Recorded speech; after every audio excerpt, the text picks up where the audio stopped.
हरे कृष्णा। हम लोग भगवद गीता के दूसरे अध्याय के 39वें श्लोक से पढ़ रहे हैं और आज दूसरा दिन है। क्या आप लोग ये हरे कृष्णा, आप लोग ये मानते हैं कि इच्छा इंटेंशन के परिवर्तन से, संकल्प के परिवर्तन से, कर्म से कोई भी किया गया जो कर्म है उसका फल अलग अलग आता है, ये आप समझ पा रहे हैं? और इसके लिए बुद्धि की आवश्यकता है। अगर हम सकाम भावना से स्वधर्म करते हैं तो उससे स्वर्ग आदि की प्राप्ति होती है, जगत में कुछ व्यक्ति महान बन सकता है, लेकिन ये बहुत तुच्छ लाभ है और मोक्ष बहुत बड़ा लाभ है। और ये स्वधर्म यदि हम निष्काम भावना से करते हैं कि हमें स्वर्ग नहीं चाहिए और इस जगत की कोई वस्तु नहीं चाहिए, तो वह है मोक्ष की ओर हमको मोक्ष का आशीर्वाद मिलता है। अब देखिए, थोड़ा समझने का प्रयास कीजिए। चाहे कर्म योग हो, चाहे वो ज्ञान योग हो, चाहे भक्ति योग हो। योग मतलब ऐसा युक्ति, ऐसा साधन जो असंभव कार्य को कर दे, बहुत कठिन दुसाध्य कार्य उसको कुछ कर दे, उसको योग कहते हैं। योगेश्वर, योग शक्ति। Are you all understanding this point? आगे टीकाओं में से बात आएगी। योग मतलब पश्चिमे योगम ऐश्वर्यम, वहां देख लीजिएगा।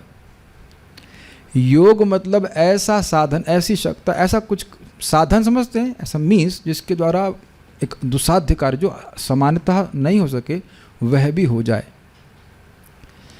तो आप क्या देख रहे थे?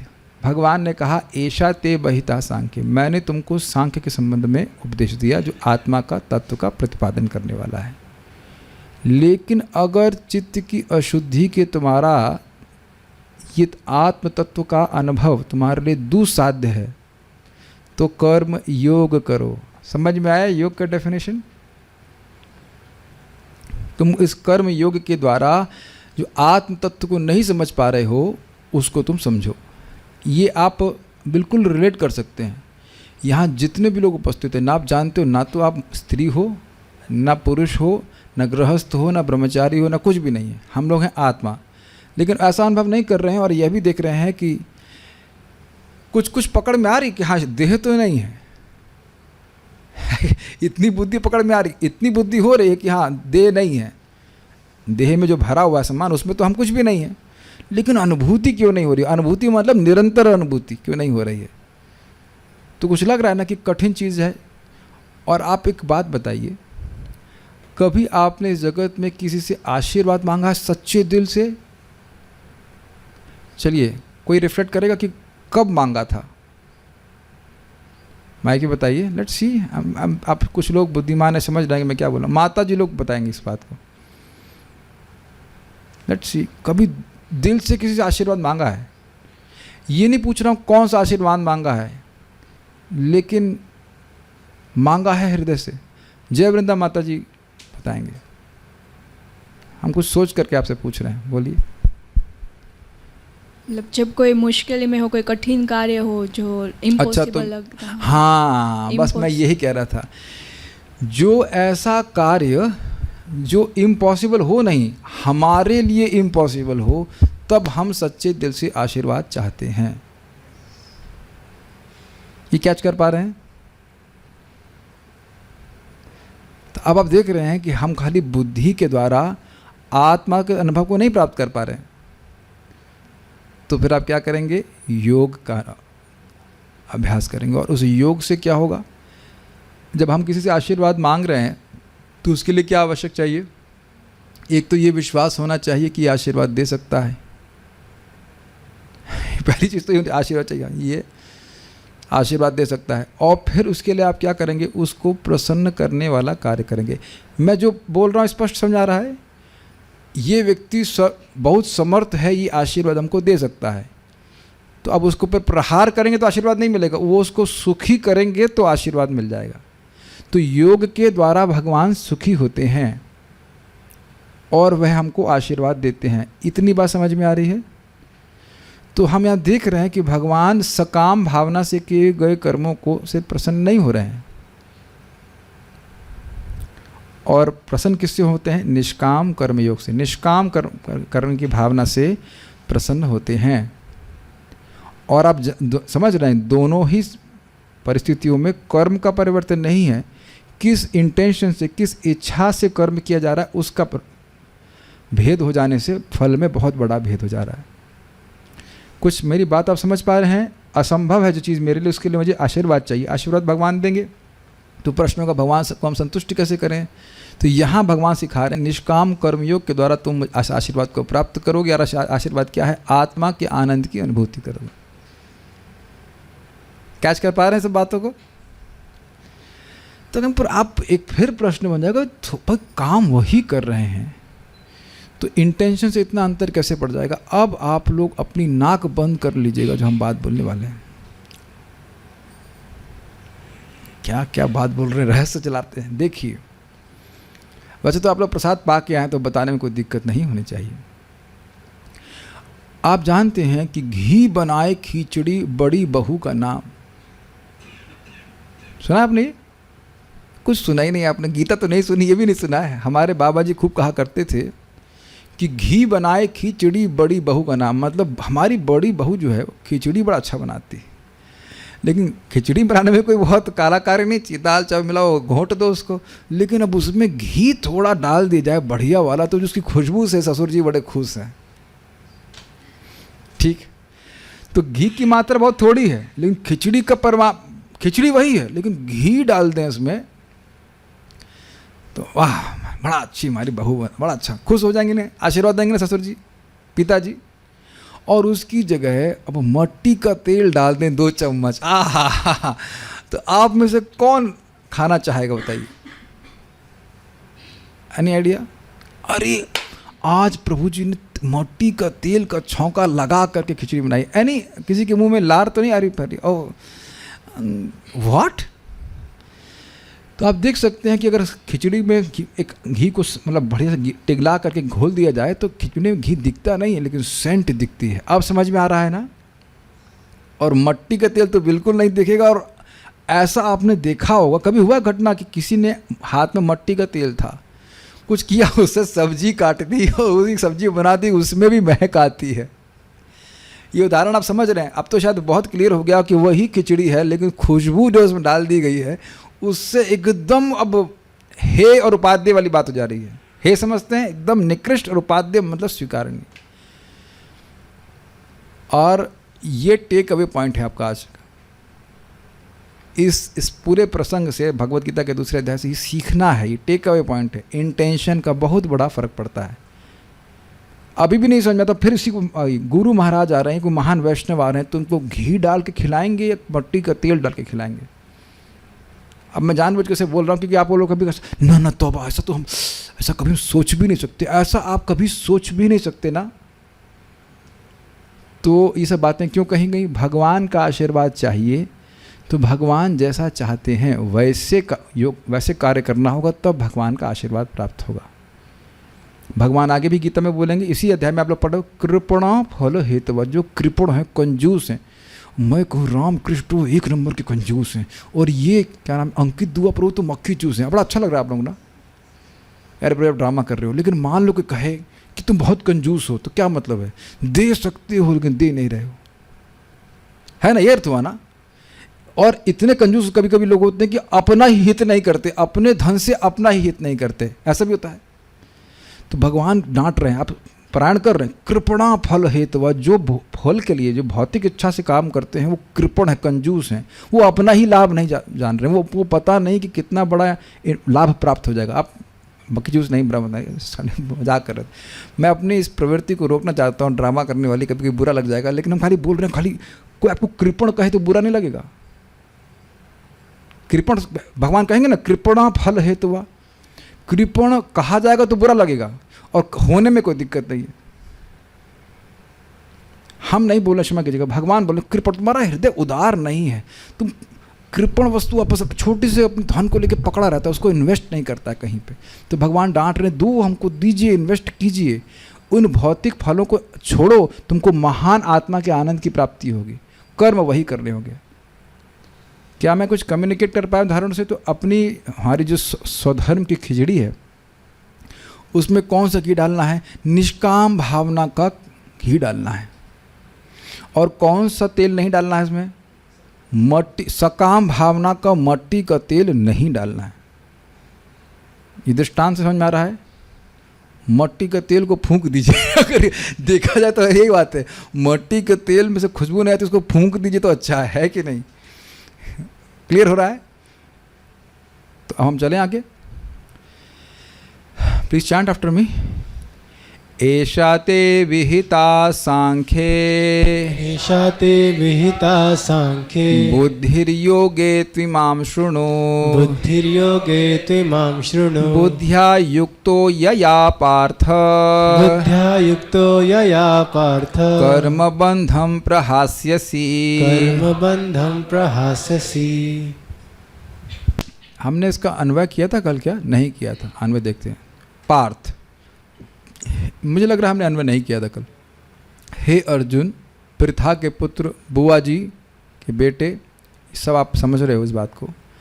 सांख्य, सम्यक ज्ञान के विषय में, ते तुमको, ऐसा बुद्धि अभिहिता, यह ज्ञान कहा गया, यह विवेक बताया गया तुमको कि तुम आत्मा हो, तुम शरीर नहीं हो। तू, किंतु, किंतु तो आप पकड़ लिए ना, किंतु नहीं समझ पा रहे हो तो योगे, भक्ति योग में।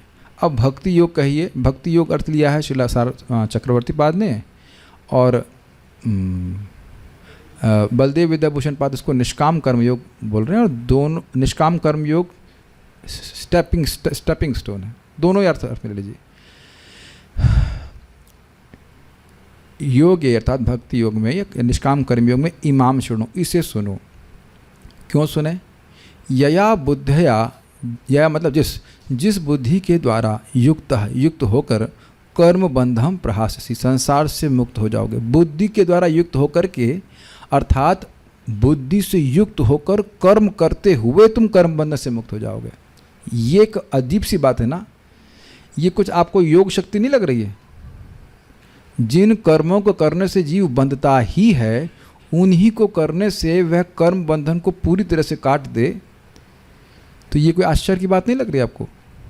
योग मतलब ही आश्चर्य, कुछ आश्चर्यजनक शक्ति, कुछ आश्चर्यजनक साधन। जो कर्म करने से जीव बंधता ही जा रहा है, उन्हीं को करने से व्यक्ति मुक्त हो जाए और पूरी तरह से मुक्त हो जाए, तो उसमें कुछ आश्चर्य नहीं लगेगा आपको? ये कैसे हो जाएगा? यहाँ कुछ आपको आश्चर्य इसमें नहीं लग रहा है? चलिए अब आपको मैं ऐसे एग्जाम्पल दूंगा जो बिल्कुल आसानी से समझ में आ जाएगा। घी पिएंगे तो कोलेस्ट्रॉल बढ़ेगा। अब मैं कोई ऐसी युक्ति बताऊं कि घी ही पिलाया जाएगा और कोलेस्ट्रॉल कम हो जाएगा तब, और ख़त्म हो जाएगा। अब तो समझ में आ रहा है? कोई ऐसा आज तक पैदा हुआ जो बता दे कि भाई घी पिला करके कोलेस्ट्रॉल कम कर दें? अब तो शायद समझ में आ रहा होगा। आज घी पे ही हम फोकस कर रहे हैं। इससे पहले हम आगे जाएं, किसी की कोई क्षमता है इस तरह से कोई साधन बताने का कि भाई घी पियो, लेकिन अब घी पियो लेकिन आपका कोलेस्ट्रॉल कम हो जाए? कोलेस्ट्रॉल हो गया ना, कर्म बंधन जैसा बीमारी हो गई, तो घी पीने से हुई है, और घी पीकर ही कोलेस्ट्रॉल कम हो जाए? तो आप जानते हैं कि कोई उत्तर नहीं, ऐसा होता भी नहीं है। लेकिन दूध पीने से बहुत पेट खराब हो जाता है, तो उसी दूध को थोड़ा परिवर्तित करते हैं, मट्ठा पीने से वो ठीक हो जाता है। जैसे किसी को जॉइंटिस हो जाए तो दूध नहीं पी सकता है, लेकिन मट्ठा जितना पिएगा उससे उसका जॉइंटिस ठीक हो जाएगा। ऐसा बताया गया था आपको? जॉइंटिस में दूध पीने से एकदम मना, दूध बिल्कुल नहीं पीना है, लेकिन मट्ठा पिएंगे तो आपका जॉइंटिस ठीक हो जाएगा। तो ये जो मट्ठा है ये जामुन के जूस से आता है। समझ आ गया? तो समझ आ गया ना? यही बोला गया है नारद जी के द्वारा कि देखिए जिस प्रकार से दूध की बनी वस्तुएं बहुत अधिक सेवन कर लेने से बीमार हो जाता है, लेकिन उसी को थोड़ा परिवर्तन कर देते हैं तो फिर वह इलाज करने लग जाता है। वही चीज़ एकदम दवा बन जाती। तो वही कर्म करने से जब व्यक्ति जगत में बंध जाता है और वही कर्म करने के भगवान को समर्पित कर देते हैं, तो तो वह कर्म बंधन को काट देता है। और आपने यह भी सुना था कि कर्म योग का क्या उद्देश्य है? हृदय की शुद्धि। और कई बार झगड़ा होता है कि क्या इससे आत्मा का दर्शन होगा कि नहीं, तो उत्तर है हाँ। ये एकदम अभी श्रीधर स्वामी क्लियर कर देंगे। हाँ, हाँ मतलब हाँ। कर्म योग से भगवान का अनुभव नहीं होता, भगवान का दर्शन नहीं होता, लेकिन आत्मा का दर्शन होता है। आत्मा का दर्शन मतलब साक्षात दर्शन होता है। अब वो क्यों होता है उसको हम अभी आगे देखने वाले हैं। अनुवाद मैंने पढ़ा था, फिर पढ़ लेते हैं। यहाँ मैंने वैश्लेषिक अध्ययन सांख्य द्वारा इस ज्ञान का वर्णन किया है। अब निष्काम भाव से कर्म करना बता रहा हूँ, उसे सुनो। हे प्रथापुत्र, तुम यदि ऐसे ज्ञान से कर्म करोगे तो तुम कर्मों के बंधन से अपने को मुक्त कर सकते हो। ऐशा ते अभिहिता सांख्ये बुद्धि। सांख्य के संबंध में तुमको मैंने ये बुद्धि कही। योगे तू इमाम शृणु। अब निष्काम कर्मयोग के संबंध में तुम इसको सुनो। बुद्धिया युक्तो यया पार्था। इस प्रकार की निष्काम कर्मयोग को कैसे संपादित करते हैं? ऐसी बुद्धि से युक्त होकर के पार्थ तुम कर्म बंधन को काट दोगे। क्या आपको विश्वास नहीं है कि हम समझ गए हैं? नहीं, इसीलिए रिपीट कर रहा हूं। बहुत सारे भक्त हो सकते हैं जो भूल गए होंगे कल क्या चर्चा किया, तो फिर से याद करते रहे। अब देखिए श्रीधरी, बड़ी इंटरेस्टिंग है।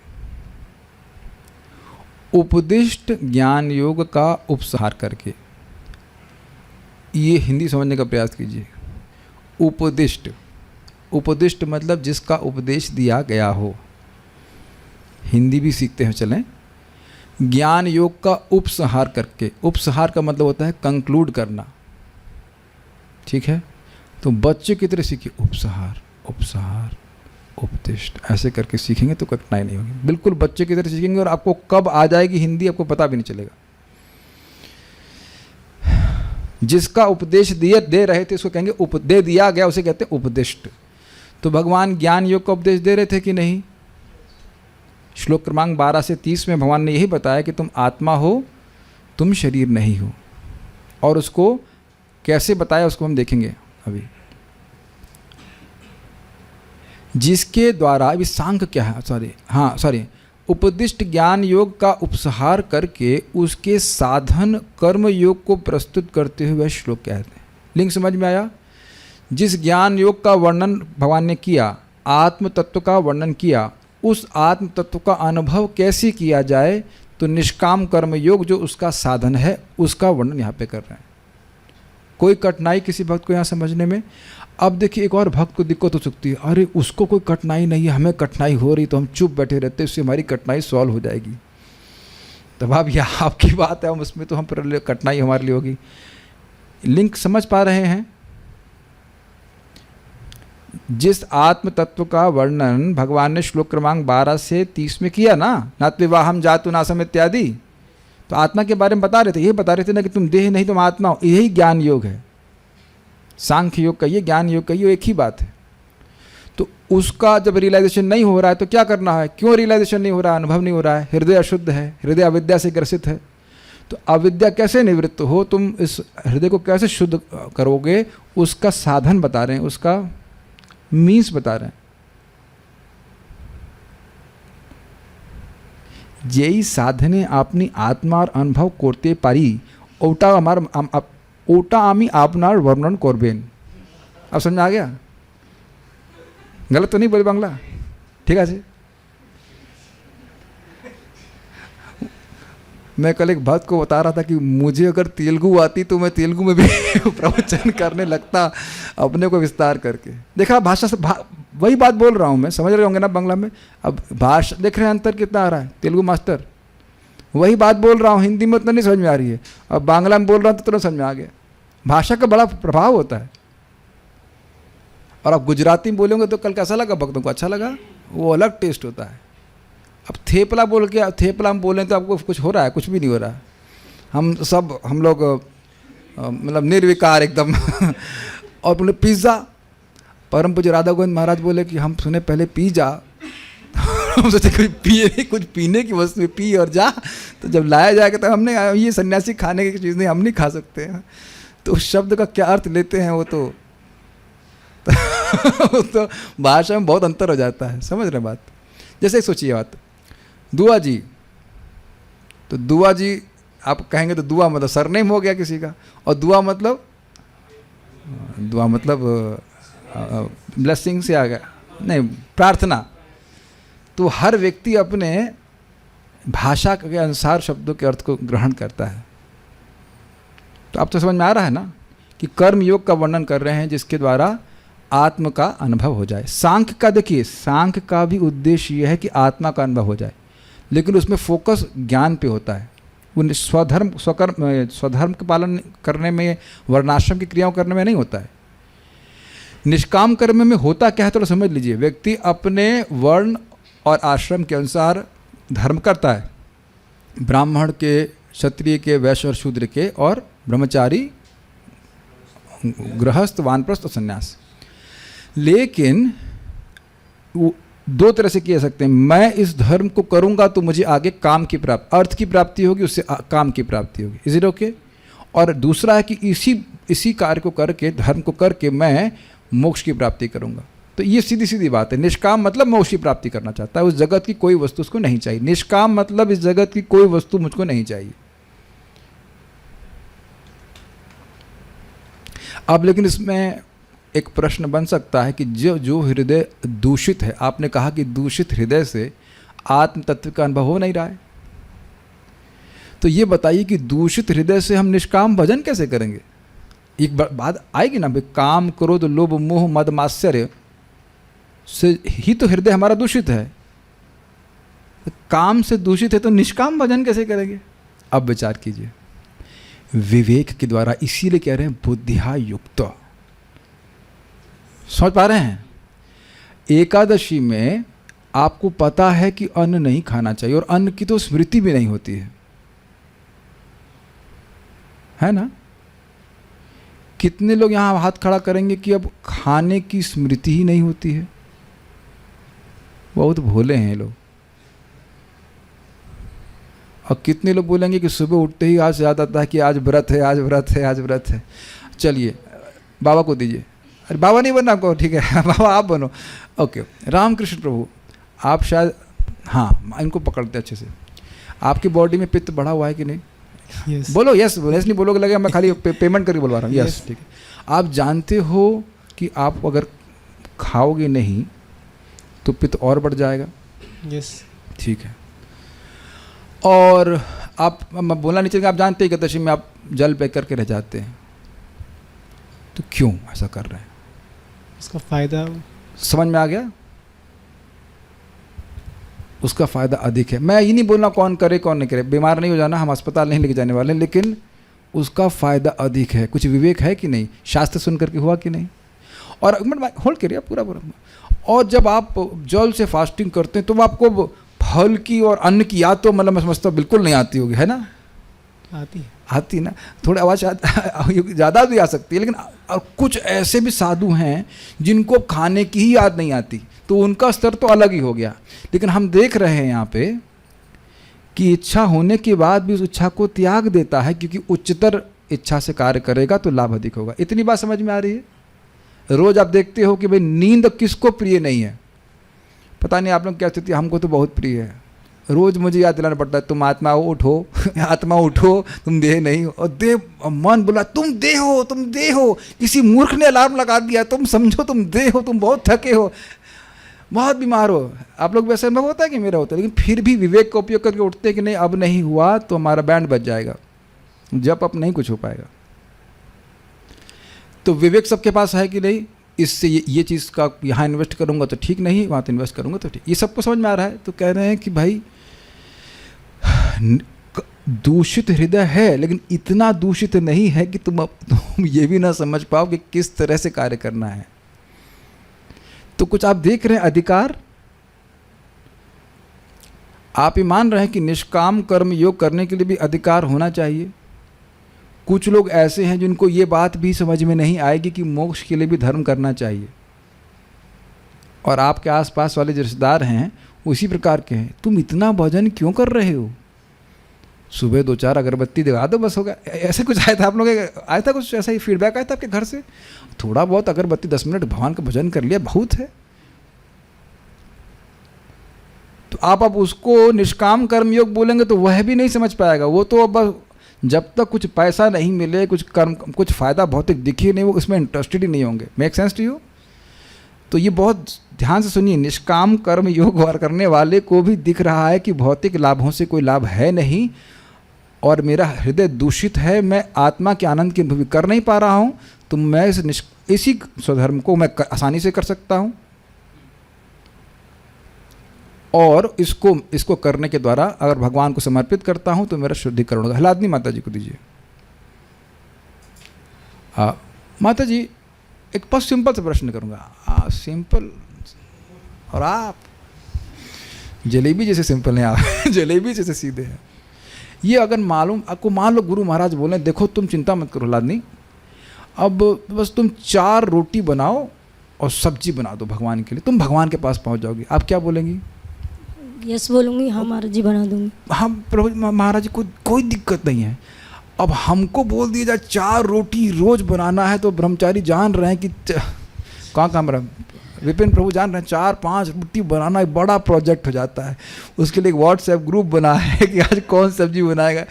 मजाक कर, तो एक काम जो आपके लिए एकदम आसान है दूसरे के लिए बहुत बड़ा पहाड़ है। एक भक्त बोल रहे थे मैंने कहा शादी क्यों करना चाहते हैं? अब हमसे ये सब नहीं हो रहा है, ये खाना बनाओ, ये हमसे नहीं हो सकता।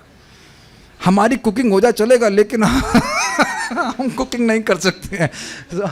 Make sense to you? मैं खाली ये बोल रहा हूँ कि ये स्वधर्म, इसी को स्वधर्म कहते हैं। जो कार्य आपके लिए बहुत आसान है वह दूसरे के लिए कठिन है, और जो दूसरे के लिए कठिन है वो हमारे लिए बहुत आसान हो सकता है। तो उन कार्यों को चेंज नहीं किया जाता है, उन कार्यों को करने से, सही भावना में करने से मुक्त हो जाएगा। अब हलादनी माता जी फिर माइक पे लीजिए। आप ये देख रहे हैं कि ये युक्ति आपके लिए बहुत आसान है। जी प्रभु जी। यानी कि वो साधन बताया जाए जो आप कर सको और उससे भगवान का आशीर्वाद मिल जाए तो आप खुश हो जाएंगे कि नहीं? जी। और मैं कल से अब आपको श्रीधर स्वामी की टीका और चक्रवर्ती पाद की टीका का अनुवाद ये वो करके देंगे तब भगवान के पास पहुंचेंगे, कहते मैं अगले जन्म में आऊंगी। मोस्ट प्रॉब्ली ऐसे बने कमान हमसे नहीं हो सकेगा। हर व्यक्ति को भगवान ने हर एक स्क्रिप्ट दे रखी है। भगवान सबको चाहते हैं।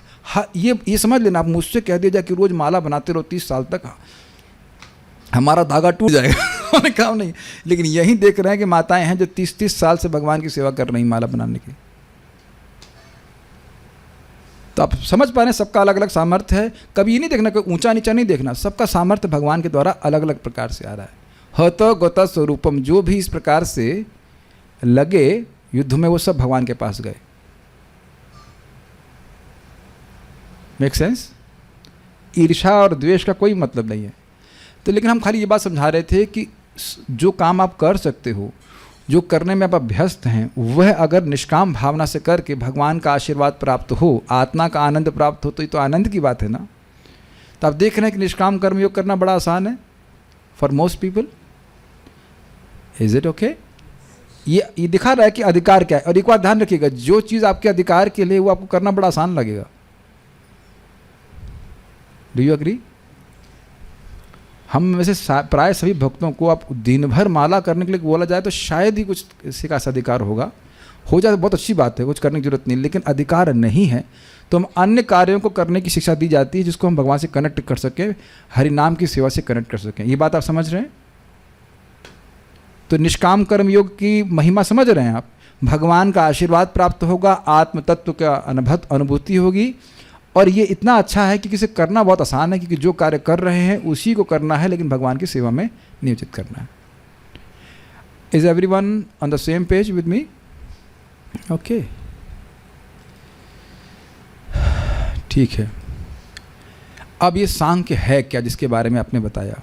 जिसके द्वारा वस्तु तत्व सम्यक रूप से ख्यापित अर्थात प्रकाशित हो। संख्या, संख्या बोलिए, ऐसे नहीं, संख्या, संख्या सम्यक रूप से ख्यापित हो जाए तो उसको सांख्य, संख्या से ही सांख्य आया है। संख्या, संग मतलब सम्यक मतलब अच्छी, और ख्या मतलब ख्यापित। ख्यापित मतलब एक्सप्लेन, एक्सप्लेन मतलब प्रकाशित। कोई बात है उसको ख्यापित कर रहे हैं, मतलब उसके बात को समझा रहे हैं ठीक से, तो कुछ ज्ञान प्रकाशित हो रहा है ना उसका। अभी मैं आपको कुछ संख्या शब्द का अर्थ ख्यापित कर रहा हूँ, प्रकाशित कर रहा हूँ।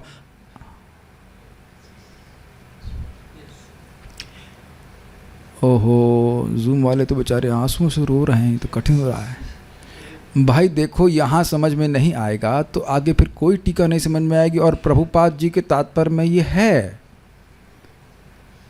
कभी कभी स्टूडेंट सोचने लगते हैं ये आउट ऑफ सिलेबस जा रहा है, ये तो हमारे एग्जाम में पूछा ही नहीं जाएगा, क्या कर जरूरत है, समझ आ रहा है, थैंक यू। एक व्यक्ति ने तो बोल दिया, ठीक है ठीक है, ये अभी पूछा जाने वाला है 15 मिनट बाद।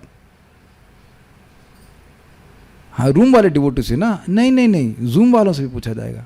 आप तो बोले थे कि रियलाइजेशन देना है, नहीं, हम हमेशा सच नहीं बोलते और तो सच बोलते हैं। पूछूंगा अभी कि सांख्य क्या अर्थ क्या, यही पूछूंगा।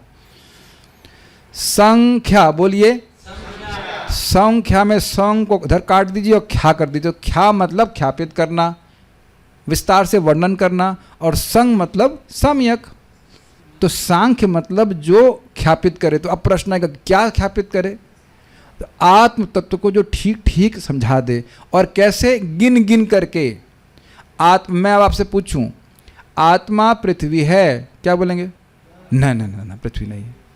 अच्छा, आत्मा जल है, नहीं नहीं नहीं, जल को तो सुखाया जा सकता है। आत्मा अग्नि है, नहीं नहीं नहीं, बुझाया जा सकता है, उसको भिगोया जा सकता है अग्नि। ऐसे कर करके भौतिक तत्वों से अलग किया था भगवान ने। देखा था आपने, न त्विवाहम जातु नासम इत्यादि के द्वारा। अभी हम उसको समझेंगे। तो जिसके द्वारा वस्तु तत्व सम्यक रूप से ख्यापित अर्थात प्रकाशित हो, उसको संख्या अर्थात सम्यक ज्ञान कहते हैं। उसके द्वारा प्रकाशमान आत्म तत्व को सांख्य कहते हैं। संख्या अर्थात सम्यक ज्ञान, संख्या अर्थात बुद्धि। ये इसी तरह से श्रीपाद रामानुजाचार्य अर्थ लिए। सम्यक ज्ञान कहिए, बुद्धि में आ गई बात, वही अर्थ है। सम्यक रूप से ख्यापित किया जाए उसको संख्या कहते हैं, और उसके द्वारा प्रकाशमान आत्म तत्व को सांख्य कहते हैं। जो आत्म तत्व समझ नहीं आ रहा था वो समझ में आने लगा। नहीं, अभी कुछ बोला ना, ओ मतलब क्या, समझ में आ गया। तो मैं कुछ बोल रहा हूं तो कोई तत्व क्लियर हो रहा है कि नहीं? मैं कुछ ख्यापित कर रहा हूं।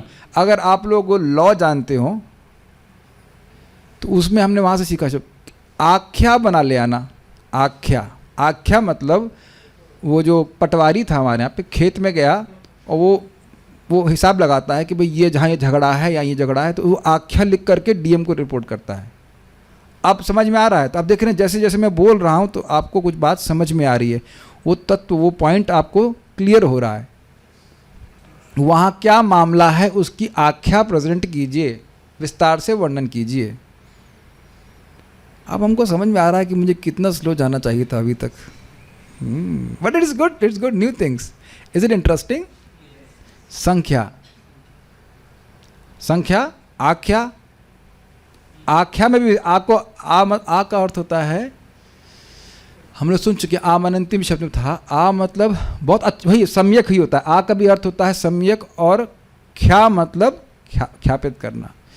तो आख्या कहिए या संख्या कहिए, मतलब विस्तार से वर्णन करना ताकि बात समझ में आ जाए, सम्यक रूप से ज्ञान हो जाए, वो बात समझ में आ जाए, वो बात प्रकाशित हो जाए चित्त में, उसको संख्या कहते हैं, वो सम्यक ज्ञान कहेंगे। और उसके द्वारा जो आत्म तत्व प्रकाशित हो रहा है उसको सांख्य कहते हैं। अब एक श्लोक को विचार कीजिए, तो मैं एक्सपेरिमेंट कराऊंगा अभी। न त्वेवाहम जातु नासम न त्वं नेमे जनाधिपा न चैव न भविष्यामः सर्वे वयमतः परम। भगवान कृष्ण बोले थे पहली बात, श्लोक क्रमांक 12, कि ऐसा कोई समय नहीं था कि तुम नहीं थे और मैं नहीं था और ये राजा नहीं थे, और ऐसा कोई समय नहीं रहेगा कि मैं नहीं रहूँगा तुम नहीं रहोगे और ये राजा नहीं रहेंगे। तो अब आप थोड़ा बुद्धि को हम लोग घुमाएंगे ना कि कौन सी वस्तु है जो इस प्रकार से स्थायित्व को प्राप्त हैं और हमारे आसपास हैं, तो उत्तर है एक भी नहीं। फिर आप सोचेंगे हाँ मेरे देह बदले इसी जीवन में, लेकिन मैं अनुभव कर रहा हूँ कि मैं वही व्यक्ति हूँ। कुछ प्रकाश हो रहा है आत्म तत्व का, रियलाइजेशन नहीं हो रहा है, लेकिन ये बात समझ में आ रही है कि मैं देह से भिन्न हूँ। क्या मैं ये नाक हूँ? नर्सरी के बच्चों की तरह आपको बोलना पड़ेगा, are you this knows? No no no. क्या मैं ये कान हूँ? नो। तो गिना रहा हूँ ना आपको। क्या मैं ये आँख हूँ? नहीं। तो इस प्रकार से बताया जा रहा है ना, अच्छेद्योयम अदाह्योयम अक्लेद्य शोष्य एव च नित्य सर्वगतः स्थानुर अचलोयम सनातनः। अयम आत्मा, यह आत्मा कैसा है?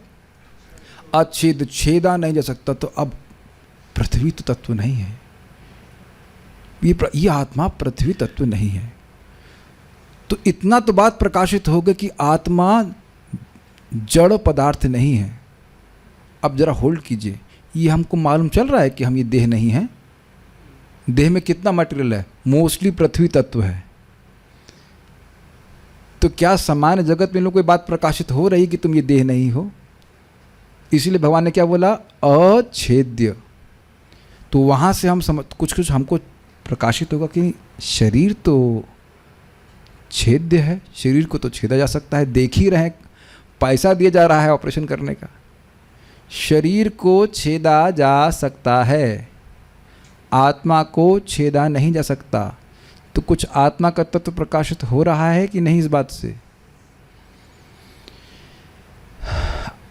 अदाह्य शरीर जलते हुए दिख रहे हैं, लेकिन आत्मा नहीं जलता। कुछ प्रकाशित हुआ, सबको प्रकाशित होता है ना। या लोग रोते रहते हैं, मेरा बाप मर गया, मेरे बाप को फूंक दिया, ऐसा बोलते हैं ना। हम सब खत्म हो गया, हम तो बचे ही नहीं। तुम बोलने के लिए कैसे बचे फिर? तो आप ये मत सोचिए कि आत्म तत्व सबको प्रकाशित है। आत्म तत्व ही प्रकाशित नहीं है। कितने लोग फिजिक्स पढ़े हैं यहाँ पे? नहीं, एक मिनट, कितने लोग फिजिक्स नहीं पढ़े हैं? एकदम नहीं पढ़े। नित्य वसुधा माता जी, यस। तो अब आप ये बताइए, Gm1m2/r² के बारे में समझ में आ गया? तो Gm1m2/r², अब उसके बारे में कोई प्रकाश आपको प्राप्त नहीं है। मैं ऊंची नीचे नहीं बोल रहा हूँ, अच्छा है प्रकाश अंधकार था वो, लेकिन Gm1m2/r² आप कुछ नहीं समझ रही ना कि मैं क्या बोल रहा हूँ? एकदम नहीं समझ रही ना कि कुछ समझ में आ रहा है आपको? एकदम नहीं। और अभी आप लोग मान लो गुजराती में कुछ बोलने लग जाएंगे तो हमें कुछ नहीं समझ में आएगा क्या बोल रहे हैं। मैं कहूँ ड्रैगन फ्रूट, ड्रैगन तो समझ रहे हैं, लेकिन ड्रैगन फ्रूट को जोड़ कर आप धारणा नहीं कर पाएंगे हम क्या बात कर रहे हैं। तो मुझे कुछ वर्णन करना पड़ेगा ना। चलिए ये पकड़ लीजिए, ड्रैगन फ्रूट का तत्व आपको कुछ क्लियर नहीं है। तो एक ये पर्पल कलर का ड्रैगन फ्रूट होता है, उसमें काले काले बीज जैसे होते हैं। जो तरबूज देखे ना आप लोग, ड्रैगन फ्रूट देखे नहीं है, तरबूज देखे ना, उसी तरह का होता है। और उसका कलर आपकी साड़ी का कलर जैसे ना हल्का पर्पल जैसा, वैसे ही कहाँ होता? हाँ, अच्छा, तो तरबूज जैसा होता होगा। अभी भी आपको तरबूज का अनुभव नहीं है, लेकिन सुन करके कुछ धारणा कर पा रहे हैं। अब आप लोग सोचेंगे तो हमसे कैसे देखेंगे? गूगल पे देख लीजिए, फिर अनुभव कैसे करेंगे? मंगवा के खा लीजिए। लेकिन कुछ सोच देख रहे हैं कि सुनने से कुछ प्रकाश आता है कि नहीं? जिसने ड्रैगन फ्रूट कभी नहीं देखा उसके मन में कुछ बात नहीं आने वाली है। और उसमें भी क्यों इंटरेस्टेड होंगे? उससे कैंसर ठीक होता है। Okay, now we are more interested. तो हम खाली ये बात बताना चाह रहे थे कि आत्म तत्व को जगत में लोग जान ही नहीं रहे हैं। और जब कोई नहीं जान रहा है तो कोई सब लोग जान जाएंगे। जब कोई नहीं जान रहा है तो क्या कोई इसके बारे में बात करेगा? नित्य वसुधा माता जी, आप लोग का, आपकी जो दोस्त हैं कभी डिस्कस करती हैं G m1m2/r²? बुरा मत मानिएगा प्लीज़। और रामकृष्ण प्रभु, कल आप थेपले के बारे में बात कर रहे थे ना, हम लोग एक दूसरे को 10 साल से जानते हैं, कभी थेपले के बारे में बात नहीं हुई। Is it not frightening? क्या ये भयानक नहीं है कि जो हम हैं आत्मा, उसके बारे में कोई कुछ जानता नहीं है और कोई बात ही नहीं हो रही है? जब बात होगी तब तो आगे हम कुछ सोचेंगे। तो इसलिए भगवान इस आत्म तत्व के ज्ञान को श्लोक क्रमांक 12 से 30 में दे रहे हैं, और उसके द्वारा मैंने आपको बताया किस प्रकार से वो दे रहे हैं, गिना करके कि भाई ये आत्मा नहीं है, ये आत्मा नहीं है, ये आत्मा नहीं, इस तरह से वर्णन कर रहे थे। कहते हैं न इति, यह आत्मा नहीं है, अयम आत्मा अदाह्य, दाह्य नहीं है। तब आप सोचना शुरू करेंगे, कुछ सोचने में ज्ञान आ रहा है कि नहीं आ रहा है? दाह्य नहीं है तो क्या है? ये ज्ञान योग की शैली है। वहाँ स्वधर्म का आचरण हो रहा है क्या? स्वधर्म का आचरण नहीं हो रहा है, माइंड, बुद्धि का प्रयोग बहुत हो रहा है। अच्छा, क्या मैं ये देह हूँ? इस प्रकार से आत्मा की खोज की जाती है। ये ज्ञान योग है। लेकिन अगर कोई इस प्रकार से दिन भर बैठ के सोच नहीं सकता, तपस्या नहीं कर सकता है, तो फिर वह निष्काम कर्म योग करे, उसके द्वारा आत्मा का साक्षात अनुभव होगा। श्रीधरी के बाद ही मैं आप लोग से कुछ सुनूंगा। ये सांख्य की डेफिनेशन समझ में आ रही है? सम्यक रूप से ख्यापित करे, प्रकाशित करे। ऐशा अर्थात उस आत्म तत्व को समझने के लिए जो बुद्धि है, ऐशा शब्द स्त्रीलिंग में था, तो कह रहे हैं उस बुद्धि को, उसको मैंने तुमको अभिहिता अर्थात अभी तक कहा। किसके संबंध में बुद्धि को कहा? सांख्य के संबंध में। सांख्य सप्तमी विभक्ति, सांख्य में, सांख्य को समझने में जो बुद्धि की जरूरत होती उसको मैंने कहा। आप देख ही रहे थे ना कि ये आत्मा के तत्व को समझने में बुद्धि की आवश्यकता होती है। बहुत बुद्धि की आवश्यकता होती है, और वह बुद्धि रजोगुणी नहीं होनी चाहिए, सतोगुणी बुद्धि होगी तब समझ में आएगा। मैंने एक चीज़ अनुभव करी थी, गाँव में गए थे, बस इतना बता रहा था कि इंसान और जानवर का अंतर क्या है, तो वो कुछ नहीं बन कहा भाई कुछ अंतर समझ में आया आपको? तो वो नहीं समझ में आया। अच्छा, हमने कहा ये आलू का दाम आज 50 रुपये किलो है। क्या बोला? आलू का दाम 50 रुपये किलो। तुरंत सब लोग समवेत सर में कांग्रेगेशनल चैंटिंग कर दिए कि ये है। लेकिन अब देख रहे हैं कि हृदय अशुद्ध है, तो अब हम और क्या बात बताएं गीता की, निष्काम कर्म योग, और ये क्या समझ में आएगा जब यही नहीं समझ में आ रहा है कि इंसान जानवर का अंतर क्या है। देख रहे हैं कि इससे भी निम्न कॉन्शियसनेस हो सकती है कि इंसान जानवर का अंतर क्या है, ये नहीं समझ में आ रहा है। तो पर जो गांव वाले होंगे ना, इसलिए समझ में नहीं आ रहा है। नहीं जी नहीं, एक फिजिक्स के प्रोफेसर प्रिंसिपल थे एक स्कूल के, उनके घर में कार्यक्रम किया और मैंने यही बताया बस, इंसान जानवर का क्या अंतर है। मैंने पूछा बता सकते हैं 4 चीज़ें डिफरेंस? वो तुसी बताओ, मैं हमको नहीं समझ में आ रहा। इंसान जानवर का अंतर तुम 2 चीज़ नहीं समझ पा रहे हो, बताइए 4 चीज़ नहीं समझ पा रहे हो, या एक पॉइंट नहीं समझ पा रहे हो, तो आगे क्या बताएंगे? ये बात क्यों कहने लगे थे? हाँ, तो इसको समझने के लिए बुद्धि चाहिए, वो सात्विक बुद्धि होती है। फिजिक्स केमिस्ट्री के फॉर्मूले पढ़ाने वाली बुद्धि से नहीं समझ में आएगा। Is it okay? ठीक है। अब कठिन है कि शायद ही न्यूटन को समझ में आता हो कि वो आत्मा है। मे भी हो सकता है, मैं कह रहा हूँ शायद, इसलिए मैं हो सकता हो तो भी। अब इस सांख्य का अर्थ बड़ा क्लियर कर रहा है। नोट देखिए, सांख्य का अर्थ है भौतिक प्रकृति के 24 तत्वों का अध्ययन करना, जो इस प्रकार है। महतत्व, समझते हैं महतत्व को, जिसमें गुणों में क्षोभ हो जाता है। अहंकार, बुद्धि, मन और 5 तन्मात्राएं। 5 तन्मात्राएं हैं इंद्रियों के विषय। क्या है? रूप, रुको धीरे धीरे जाओ और एक ही शब्द को समझते हैं। रूप आंखों का विषय, रस जीभ का विषय, गंध नाक का विषय, स्पर्श त्वचा का विषय, और शब्द ये कान का विषय। ये हो गए 5 तन्मात्रा। कितने हो गए? 1 2 3 4 और 5 मिला के 9 तत्व। गिनवा रहा हूं कि नहीं? गिनती आती है सबको? ठीक। 5 महाभूत।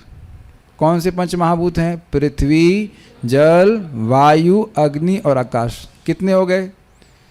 9 और 5 14 हो गए। ठीक है।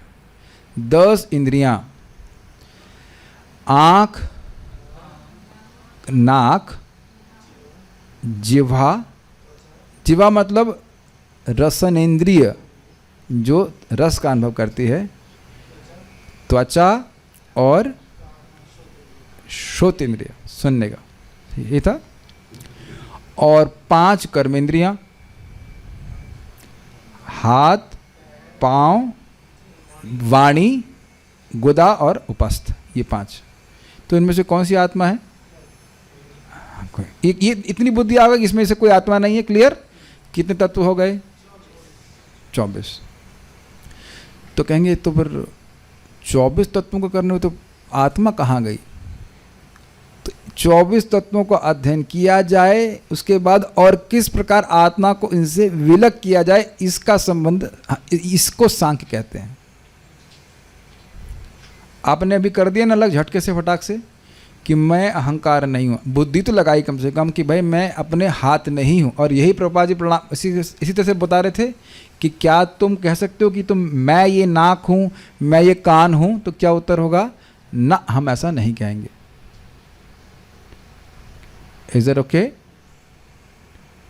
यहाँ पे वेल्डिंग क्यों, कौन कर रहा है इतनी वेल्डिंग? उनको बोल सकते हैं कि थोड़ी देर के लिए बंद कर दें, और रोज़ ही यहीं पे चालू कर देते हैं इतनी वेल्डिंग। अच्छा, रहने दीजिए, रहने दीजिए, रहने दीजिए, काम हो रहा होगा उनका, रोज ही काम है। आप लोग समझ पा रहे हो विद ऑल दिस डिस्टर्बेंसेस? मंगलाचरण में हम लोग को बोलना पड़ेगा वेल्डिंग वर्कशॉप कहीं दूर चली जाए। एनीवेज, लगता है मेरे भाग में रिपेयर मेंटेनेंस से दूर जाना लिखा ही नहीं है। हम वहाँ बहुत सेवा के ठाकुर जी कह रहे नहीं नहीं, तुम जहाँ जाओगे वहीं पीछे जबरदस्ती इधर ला देगा कि हम ये शांति से क्लास करते, वही परचानी जहाँ मंदिर में होती तो फिर यहाँ पे शुरू हो गई के करते हुए। खैर वो भी सेवा है, अब कोई दिक्कत नहीं, लेकिन सेवा के प्रारूप होते हैं अलग अलग। ठीक है, जहाँ जाते हैं आपका माता साथ जाता है। ठीक है कि नहीं, कोई दिक्कत। इसका संबंध संख्या से भी होता है, अर्थात गिनती करना। समझ में आ गया? संख्या अभी गिना ना आपने? ठीक है। इस प्रकार से सांख्य एवं उसको समझने की बुद्धि के संबंध में वर्णित होने पर भी सांख्य का वर्णन किया और समझो कैसे वो बता दिया। सांख्य मतलब वह आत्म तत्व जो सम्यक रूप से इस सांख्य योग के द्वारा, या सांख्य मतलब आत्म तत्व के संबंध में, संख्या का मतलब था सम्यक रूप से जो ख्यापित करे, और सांख्य मतलब वो आत्म तत्व जो संख्या के द्वारा समझा जाए। Is it okay? तो कह रहे हैं सांख्य मतलब आत्म तत्व के विषय में एवं उसको समझने की बुद्धि के संबंध में वर्णित होने पर भी, क्योंकि आत्म तत्व अपरोक्ष है, आंखों से दिखता नहीं है। क्यों? यही अर्थ है ना। अपर अक्ष, अक्ष मतलब आंख, और अक्ष का मतलब उपलक्षण से सारी इंद्रियों का। उपलक्षण क्या होता है? उपलक्षण ये होता है कि एक बात कह दी, उससे अन्य बातों को समझ लेना चाहिए। कि कोई कहे कि आंखों के परे तो कान से सुन लेंगे, नहीं, न आँखों से दिख पाता है, न कान से समझ में आता है सुनने के बाद, न वाणी से कोई भी इंद्रिय आत्मा को टच नहीं कर सकती। इसीलिए तो भगवान ने बोला था आश्चर्यवत पश्यति कश्चिदेनम इत्यादि। ठीक है? क्योंकि आत्म तत्व अपरोक्ष है, इस कारण से इसका अनुभव नहीं होता है। ये कठिनाई सभी लोग अनुभव कर रहे हैं। तो अंतःकरण की शुद्धि द्वारा आत्म तत्व के अपरोक्ष अनुभव के लिए कर्म योग के संबंध में तुम इस बुद्धि को सुनो। अपरोक्ष अनुभव मतलब, ये बड़ा इंटरेस्टिंग है, आत्मा अपरोक्ष है, उसको दूषित इंद्रियां नहीं पकड़ सकती हैं। तो अपरोक्ष अनुभव मतलब इंद्रियां आत्मा को पकड़ने लगें। ये थोड़ा समझिए, एक एक शब्द बड़ा सुंदर है। अगर मैं ये पूछूं, सब भक्त लोग देखिएगा, ये क्या है? ये है एप्पल। ये एप्पल है। अच्छा, ये एप्पल नहीं है, फोन देना। माइक रामकृष्ण को दीजिए। अब मैं ये कहूं कि ये एप्पल है, रामकृष्ण प्रभु बोलिए, क्या बोलेंगे? एप्पल का फ़ोन। एप्पल का फ़ोन है, ये एप्पल नहीं है। लेकिन मैं कहूँ कि ये एप्पल है, आप ये तो अब क्योंकि ये आपका अपरोक्ष अनुभव नहीं है, आपको दिख रहा है, एक मिनट रुकिए, ये आपका अपरोक्ष अनुभव है, दिख रहा है आपको उसमें। पर अक्ष जो आंखों के परे है, इंद्रियों के परे, उसे कहते हैं परोक्ष। और अपरोक्ष मतलब जो आपकी इंद्रियों के, हाँ ये बहुत कठिन शब्द है। पर अक्ष जो आंखों के परे हो, परोक्ष, ठीक है। और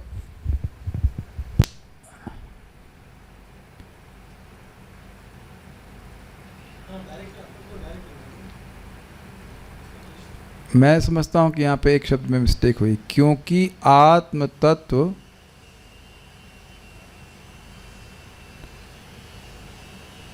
परोक्ष है ना।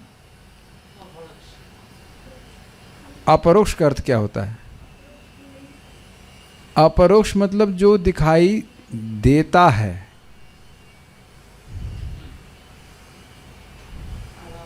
एक मिनट रुकिए, मैं अब थोड़ा सा भ्रमित हो गया हूं इस मामले में।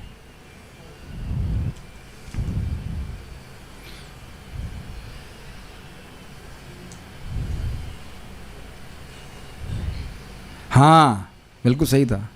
ओह, दोनों अर्थ हैं। This amazing. No, this is अपरोक्ष का मतलब है परसेप्टेबल और अपरोक्ष का मतलब है नॉट विजिबल। तभी मैं भ्रमित हो गया।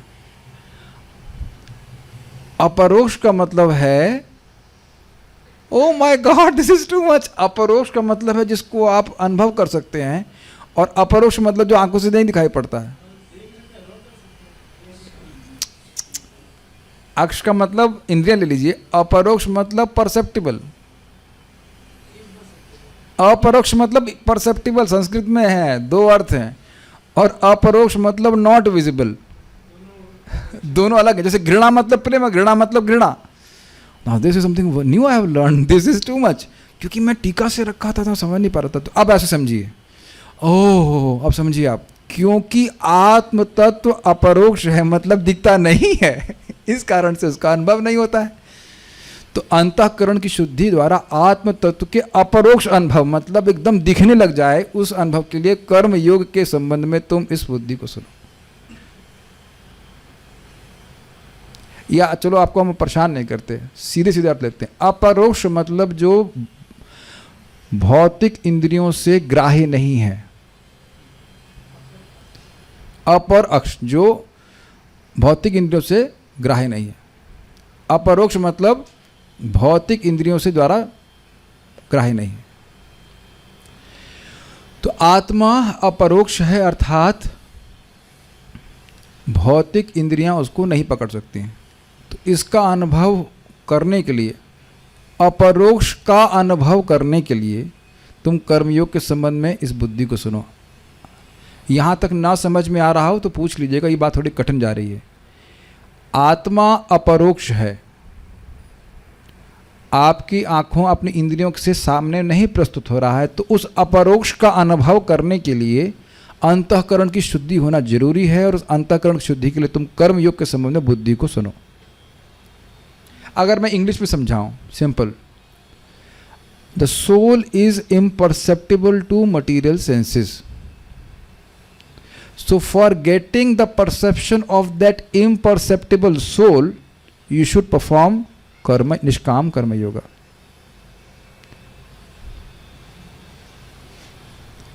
सीधी भी समझ में आ रही है? आत्मा जो आपको अभी अनुभव नहीं हो रही है अपनी दूषित इंद्रियों से,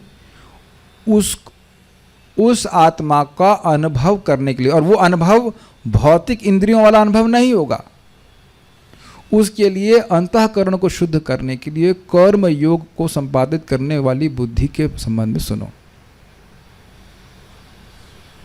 ये तो सहज अनुभव हो रहा है कि मैं देह हूं, कोई कठिनाई नहीं है, लेकिन ये अनुभव नहीं हो रहा है कि आत्मा हूं और हूं मैं आत्मा। तो ये आप समझ रहे हैं कि आत्मा का अनुभव एक अलग प्रकार का अनुभव होगा, ये धारणा हो रही है। जो इस शरीर के द्वारा जो हम अनुभव करते हैं, देख रहे, छू रहे, उससे अलग होगा। इतनी बात समझ में आ रही है। तो कुछ अपरोक्ष अनुभव होगा कि नहीं? अभी आप ही लोग समझो कि जो जाप कर रहा है अब उसको क्या सुख मिल रहा है, वह व्यक्ति नहीं समझ पाएगा ना जो जाप नहीं करता। आप सभी लोग जप करते हैं, जब कभी कभी ठाकुर जी की कृपा होती तो कुछ एक अपरोक्ष अनुभव होता है कि नहीं। वह जो सुख है उसको आप वर्णित नहीं कर सकते, और वो शब्द सुनने जैसा नहीं है। बहुत सारे शब्द सुन रहे हैं आप, लेकिन उस शब्द के से द्वारा जो सुख मिलता है और नाम जप के द्वारा जो सुख मिलता है उसमें बहुत अंतर है। तो मैं पूछूं क्या है? हिरन भाई, कभी लगा आपको जप अच्छा? ओके, हिरन भाई समझाएंगे। हाँ बताइए, ये जो जप में सुख है भाई क्यों कर रहे हो? अभी जवानी है, बुढ़ापे में भजन करना। हाँ बताइए। वो तो अनुभव कर सकते हैं, समझा। हम तो नहीं कर रहे हैं। हरे कृष्णा हरे कृष्णा, हमें तो नहीं हो रहा। हम बोलिए। उसको करने का तरीका है, उस हिसाब से आप। क्या मेरे पास जीभ नहीं है? हरे कृष्णा हमें तो कुछ नहीं हुआ। क्या तुम लोग ये हरे कृष्णा कर रहे हो? हाँ बताइए, बोलिए। क्यों नहीं वर्णित कर पा रहे हैं? क्योंकि वर्णन नहीं किया जा सकता है। आप शब्दों के द्वारा नाम के सुख का, भक्ति के सुख का वर्णन नहीं कर सकते। कुछ इंगित कर दिया जाता है कि वो एकदम उत्कृष्ट सुख है, लेकिन उसका अनुभव किया जाना पड़ेगा। और आप सब लोग जान रहे हो कि ये सुख एकदम अलग है। कुछ भौतिक वस्तु को देखने से, सूंघने से, चखने से वो सुख नहीं मिलता है। Make sense to you? तो ये आत्म तत्व अपरोक्ष है, भौतिक इंद्रियों से परे अनुभव है। तो इस कारण भौतिक इंद्रियों से इसका अनुभव नहीं होता। तो अंतःकरण की शुद्धि, यानी कि जब हृदय शुद्ध होगा उसके द्वारा आत्म तत्व के अपरोक्ष अनुभव के लिए कर्म योग के संबंध में तुम इस बुद्धि को सुनो। अपरोक्ष अनुभव मतलब जो अनुभव इंद्रियातीत अनुभव है, इंद्रियों के परे जो अनुभव, उसको अनुभव करने के लिए तुम कर्म योग के संबंध में इस बुद्धि को सुनो। इसको मैं पहले भी समझा चुका हूं कि नाम का सुख हम जानते हैं तभी प्राप्त होगा जब हमारा हृदय शुद्ध होगा। हृदय शुद्ध करना बहुत जरूरी है। सब कुछ है, लेकिन वो हृदय शुद्ध ना होने के कारण हमको पकड़ में नहीं आ रहा है। Make sense to you? Okay, तो हृदय कैसे शुद्ध होगा? तो कह रहे हैं बुद्धिया युक्तो, अर्थात तुम इस बुद्धि से युक्त होकर, अर्थात परमेश्वर अर्पित कर्मयोग के द्वारा शुद्ध अंतःकरण वाला होते हुए उन भगवान की कृपा से प्राप्त अपरोक्ष ज्ञान के द्वारा कर्मात्मक बंधन को प्रहास्य सी, अर्थात बहुत सम्यक रूप से नष्ट कर दोगे। बहुत इजी है ना? नहीं, इजी है। देखिए, समझने का प्रयास कीजिए। क्या मैं पहले बताया था आशीर्वाद के बारे में और योग के बारे में? आप समझ में आ रहा है कि मैं क्यों बोला? हम आत्मा का के बारे में सुनने के बाद भी आत्मा का अनुभव नहीं कर रहे, किसी भी साधन को नहीं देख रहे जिससे आत्मा का अनुभव हमको हो जाए। यहाँ पे आ गए आप, आत्मा का अनुभव चाहिए। क्यों? बहुत आनंदमय है। अच्छा, तो कौन देगा? आत्मा का अनुभव रोक कौन रहा है? भगवान की माया शक्ति, जो अविद्या से जीव को ग्रसित कर लेती, पकड़ लेती है। तो यानी भगवान को प्रसन्न करूंगा तो भगवान इस अविद्या को तिरोहित कर लेंगे। ये क्लियर समझ में आ रहा है सब भक्तों को? तो भगवान को मैं कैसे प्रसन्न करूंगा? जैसा भगवान बोल रहे हैं वैसा करने से प्रसन्न हो जाओगे। भगवान बोल रहे हैं कि तुम इस युद्ध को करो, अपने स्वधर्म को करो, लेकिन मोक्ष की आत्मज्ञान को प्राप्त करने की इच्छा से करो। ये हम चाहते हैं।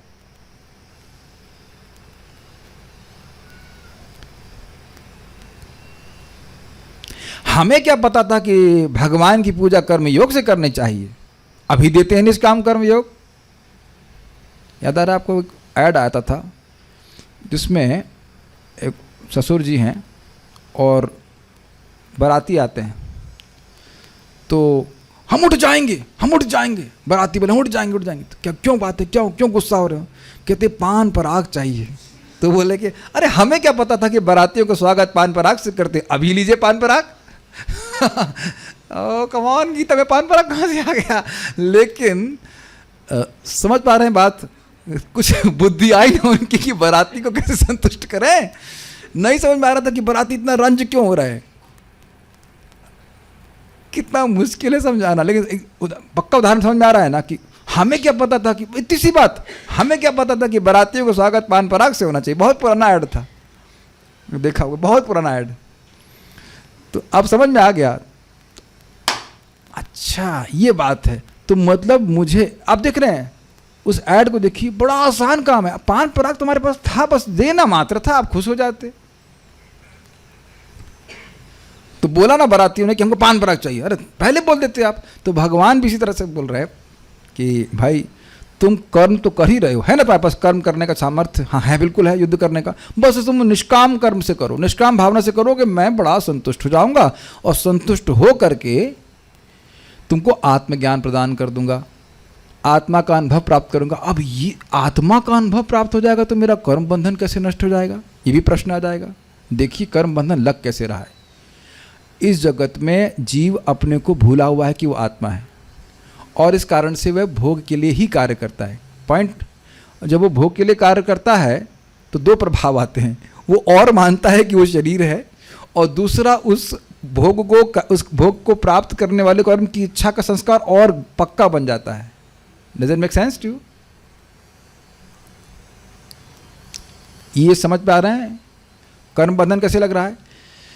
तो अब देखिए कितना इंटरेस्टिंग है। अब उसी कर्म को कर रहा है, लेकिन आत्मज्ञान प्राप्त करने के लिए तो भगवान प्रसन्न होकर के अंदर से अधिक अधिक आत्म तत्व को प्रकाशित करते रहेंगे कि तुम आत्मा हो, तुम देह नहीं हो। तो तुमको ये कार्य करने, तुम वो जो वासना है वो समाप्त होती चली जाएगी, तो कर्म बंधन समाप्त। भाई दोबारा जन्म तो तभी लेंगे ना जब कोई भोग की वासना होगी। जब भोग की वासना ही नहीं होगी तो दोबारा जन्म क्यों लेंगे? तो ये समझ में आया कि कर्म बंधन कैसे कटता है। कर्म का बंधन समझ रहे हैं, कुछ काम कर रहा हूँ भोग के लिए, फिर उसकी इच्छा आ गई, हाय मिल जाता तो। मेरे हृदय में आज तक कभी थेपला खाने की इच्छा क्यों नहीं हुई माय डियर भाई हिरण प्रभु? राम हरि प्रभु, आपको तो अच्छा लगता होगा थेपला? नहीं, हाँ देखो कितने निर्विकार हैं, क्योंकि आपने खाया ही नहीं कभी। ये simple, and because you like it.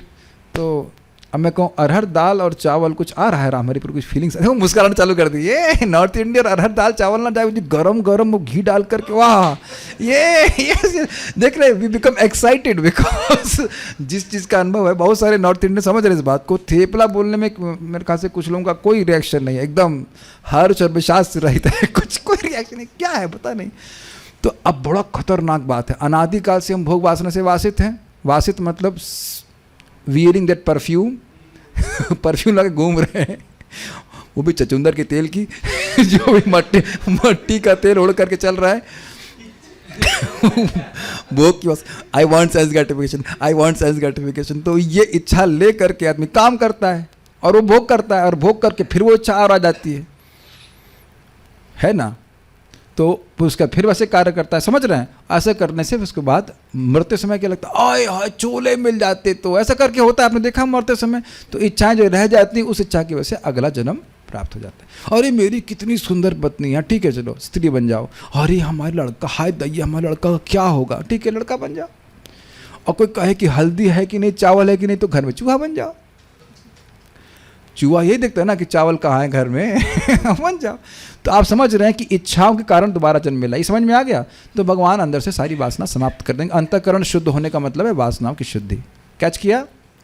और भगवान ऐसा क्यों करेंगे? क्योंकि आप भगवान की बात मान रहे हो, भगवान इससे प्रसन्न हो रहे हैं। यही बात शुरुआत से बताई गई थी योग के संबंध में। Okay, so now I think is very clear.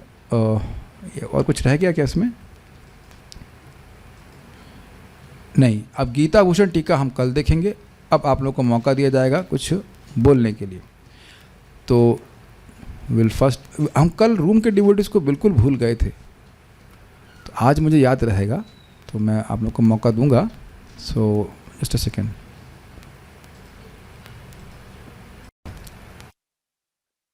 Okay, so Shayari Shukla Mata ji want to say something? Yes please. Hare Krishna Prabhu ji. जैसे कि भगवान ने अर्जुन को ज्ञान योग के द्वारा भगवान ने ये समझाया कि आत्मा और शरीर का डिफरेंस समझाया।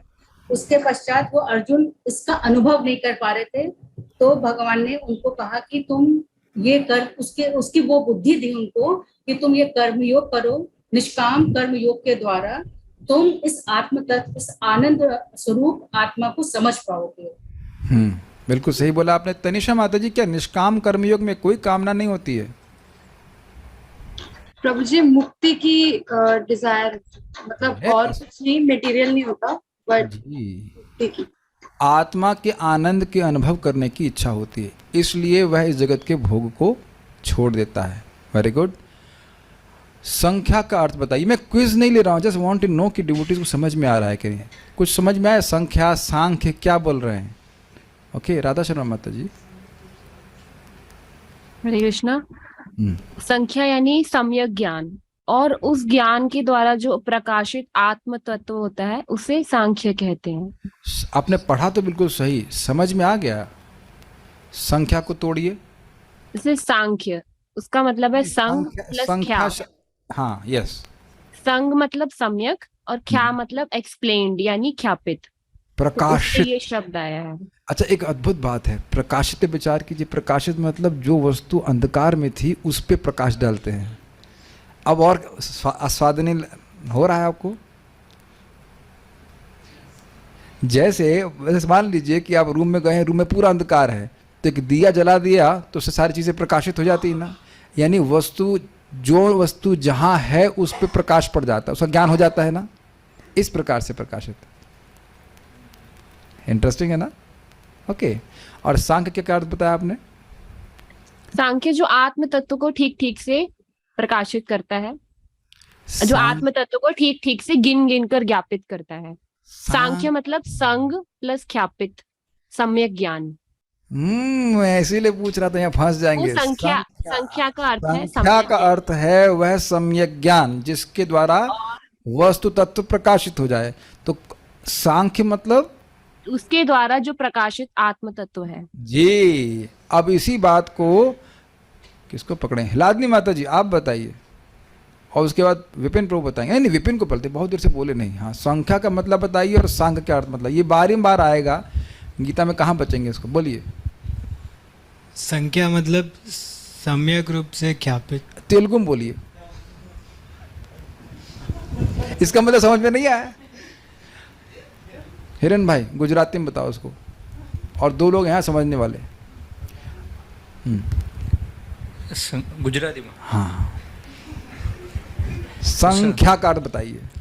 સંખ્યાનો મતલબ એમ થાય કે સમ્યક રૂપથી આપણે એ તત્વો પર પ્રકાશ નાખી છીએ, એટલે સંખ્યા। जानवी जयवंदा माता जी सही बोले? ठीक है, तो हम मान लेते सही बोले। तो अपनी भाषा में जब आप तत्वों को निरूपित कर पाए तो समझ में आ गया। अब ये बात आप माता जी को समझाना, अपनी माँ को समझाना, क्योंकि सांख्य का उपदेश माता दिव्याहुति को लड़के नहीं किया है। ठीक है कि नहीं? मेरी माँ तो समझेगी नहीं कुछ। ठीक है कि नहीं? सुन ना रही हूँ, उसको दिक्कत हो जाएगी तो कई बात। सांख्य मतलब संख्या, सांख्य मतलब संख्या नहीं, सांख्य मतलब संख्या, यानी कि उस बुद्धि के द्वारा, सम्यक ज्ञान के द्वारा जो तत्व प्रकाशित होता है। Very good, very good. आत्म तत्व को प्रकाशित करने वाले को सांख्य योग कहते हैं। जो आप बोल रहे हैं वह भी ठीक है, सांख्य योग के द्वारा भी आत्मा की अनुभूति होती है, सही कह रहे हैं, लेकिन उसका प्रोसीजर अलग होता है। प्रोसीजर में उसमें वहाँ पे मतलब बुद्धि को चलाना ज़्यादा होता है। उसमें तपस्या करते हैं, सब करते हैं। स्वधर्म का आचरण करके आत्मा का अनुभव करना, ये निष्काम कर्म योग है। आप सही कह रहे हैं, सांख्य योग के द्वारा। सांख्य योग बड़ा अच्छा बात है। देखिए, सांख्य मतलब आत्म तत्व और संख्या मतलब सम्यक रूप से ज्ञान हो जाए। तो योग मतलब वह योग जिसमें गिन गिन करके आत्म तत्व प्रकाशित हो जाए। लेकिन गिनने को स्वधर्म आचरण नहीं कहा जाता है। अब गिन रहे हैं, पृथ्वी नहीं है, ये नहीं है, वो नहीं, तो उसमें फिलॉसफिकल स्पेकुलेशन अधिक है। तो जिनकी ऐसी प्रवृत्ति है, जिनका अंतःकरण शुद्ध हो गया, भाई वो एक जगह बैठ के ध्यान कर सकते हैं, विचार कर सकते हैं, तो वो लोग ज्ञान का अनुभव करें। लेकिन आप किसी को, अर्जुन को बोल दो दिन भर बैठे रहो, बस यही सोचते रहो कि मैं पृथ्वी नहीं, मैं आधा ही हूँ, मैं ये हूँ, वे हूँ, तो यह उनके लिए कठिन होगा और अनुभव हो भी नहीं रहा है। Is that okay? ठीक है। Radhika Mata ji, you want to say something? कुछ बोलना चाहती हैं? बोलिए। इधर जूम नहीं है, ठीक। हाँ प्रभु जी, आपने बताया था कि निष्काम कर्म करने के लिए हृदय शुद्ध होना चाहिए, और हमारा हृदय तो शुद्ध नहीं है, तो निष्काम कर्म कैसे करेंगे? तो फिर भगवान बता रहे हैं एक मिनट, कि क्या बोल गए आप, दोबारा बोलिए। जैसे भगवान ने बताया है कि आत्मा का ज्ञान आपको समझ में नहीं आया है, अनुभव नहीं हो रहा है, तो अब मैं आपको दूसरा तरीका बता रहा हूँ, वो है निष्काम कर्म योग। तो आपने बताया था कि निष्काम कर्म करने के लिए हृदय शुद्ध होना चाहिए। हृदय शुद्ध नहीं है तो निष्काम कर्म हम नहीं कर पाएंगे। इच्छाएं है ना हमारे हृदय में।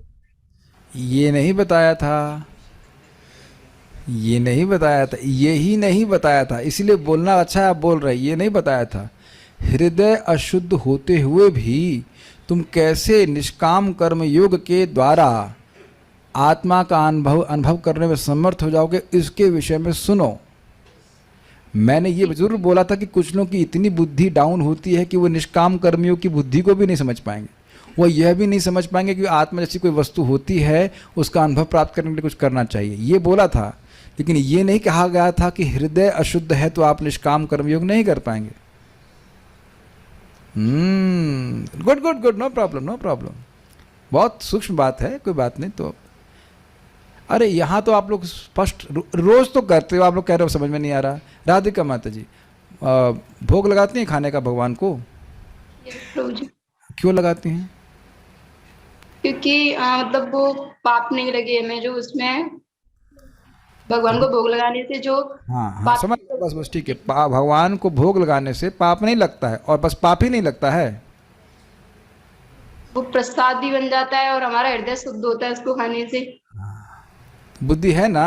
और आपके मोहल्ले में तो सभी लोग भगवान को भोग लगा रहे हैं ना? हाँ लगाते हैं प्रभु जी। पूरे मोहल्ले में बड़ा तगड़ा प्रचार कर दिया उन्होंने। पूरे मोहल्ले में सब लोग भगवान को भोग लगा रहे हैं। Very nice. पूरे गांव में लगाते हैं, लेकिन हमारे आसपास तो लगाते ही। आसपास लगाते हैं तो पूरे गांव में लगाते हैं। नहीं। तो अब दिख गया ना कि हर व्यक्ति के पास ये बुद्धि नहीं है। आपके पास है तो कहाँ से आई? भगवत गीता से सुन के आई। हाँ। अब आपका हृदय पूरी तरह शुद्ध हो गया है। ऑब्वियसली प्रश्न तो बड़ा अजीब सा है। नहीं तो फिर ये कैसे समझ में आ गया कि भगवान को भोग लगा के खाने से पाप नहीं लगेगा और शुद्ध हो जाएंगे? तो मतलब शुद्ध हो, इतना भी अशुद्ध नहीं है कि ये भी समझ में नहीं आया कि भगवान को भोग लगाना है, लेकिन ऐसा भी नहीं कि पूरी तरह शुद्ध हो गया है। पूरी तरह शुद्ध हो गया होता तो आत्मा का अनुभव हो रहा होता। Is it okay? कुछ नहीं समझ आ रहा है? आप बताओ कि सबको समझ में आ रहा है कि भगवान को भोग लगाना चाहिए? तनिषा माता जी, आपके यहाँ सबके सब लोग घर में सब लोग भोग लगाते हैं खाने का? ओके, लगाते होंगे तो समझ में आया, अच्छी बात है, लगाते तो बहुत अच्छी बात है। और सबको समझ में आ रहा है कि जितने मोहल्ले में आपके लोग हैं सब लोग अंडा मांस तो ना तू तू तू बिल्कुल नहीं। बल्कि लोग तो ये कहते हैं कि भाई ये प्याज लहसुन में क्या बुरा है? अच्छा, उनसे पूछो अच्छा क्या है जरा बताओ। अरे प्रोटीन मिलता है, और उससे ज़्यादा भाई ये मुर्गा खाने में क्या बुरा है? क्या इस चेतना के लोग भी हैं? ज़्यादा लोग यही हैं, 90% मैंने सुना, शायद 60, जो भी फिगर हमको नहीं पता। तो आप देख रहे हैं कि हृदय की शुद्धि के भी अलग अलग लेवल्स हैं। जब हमारा इतना हृदय शुद्ध नहीं है कि अब दिन भर बैठ के हम मतलब खाली ध्यान ही करते रहें कि मैं आत्मा नहीं हूँ, मैं आत्मा नहीं हूँ, सॉरी मैं आत्मा हूँ, मैं देह नहीं हूँ, देह नहीं हूँ, ये मेरा अधिकार नहीं है। लेकिन हाँ हम कुछ कर्म कर सकते हैं, हम उस कर्म को निष्काम भावना से कर सकते हैं, ये इतनी अक्ल हमारे पास है। तो वो कैसे किया जाए ये बुद्धि भगवद गीता में भगवान दे रहे हैं। Is it okay? और कोई कुछ कहना चाहते हैं भक्त यहाँ पे? प्रभु जी आज तो बहुत सुन लिया हमने, बहुत सुन लिया, this is too much today. क्या आप लोगों को अच्छा एक कोई देवता बोल रहे हैं जिनका वीडियो ऑफ है, आत्म तत्व तो डायरेक्टली एक्सपीरियंशियल नहीं है, बट हृदय शुद्ध होने के बाद इसको डायरेक्टली और अच्छे से एक्सपीरियंस कर सकेंगे। हाँ ये ठीक है, डायरेक्टली एक्सपीरियंशियल नहीं है जब तक हृदय अशुद्ध हो। और कोई कठिनाई यहाँ तक? अब प्रभु जी यही समझ नहीं आ रहा है कि क्या समझ नहीं आ रहा है? तो मैं ऐसा नहीं मानता, मैं पूरा विश्वास के संग कह सकता हूँ कि कोई भी व्यक्ति अब इस टीका को समझ रहा है यहाँ पे। हाँ भी नहीं बोल रहे हैं, लेकिन कुछ रह गया इसमें। और अपरोक्ष में फंसे तो नहीं, अपरोक्ष की धारणा हो गई कि अब वो धारणा भी अपरोक्ष जा रही है। आत्मा का अनुभव अपरोक्ष है भौतिक इंद्रियों के लिए, इसलिए अंतःकरण को शुद्ध करने के लिए निष्काम कर्म करो ताकि उस अपरोक्ष अनुभव को तुम कर सको। ठीक है?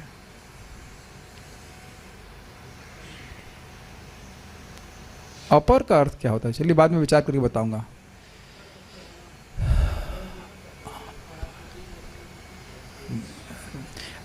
Think about it. But any how अपरोक्ष का अर्थ था जो इंद्रियातीत अनुभव है.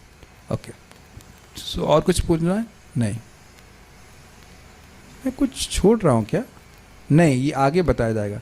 हाँ, एक बात, ये मैं क्विज करूँगा, ये यहाँ कोई भी बताएगा. आई will be very happy if you can understand. भाई, एक निष्काम कर्म योग करने से आत्मा का अनुभव कैसे प्राप्त हो जाएगा, ये मैंने समझाया था. इसको आप बता दें तो I will be very happy. कोई भी प्रयास कीजिए. Vivek Prabhu. Okay, let's see. Mike दीजिए इनको. ये पॉइंट बहुत इंपॉर्टेंट है भाई. जब यही समझ नहीं आएगा कि ये योग हमको लाभ कैसे देने वाला, तो करे क्यों? हाँ बताइए.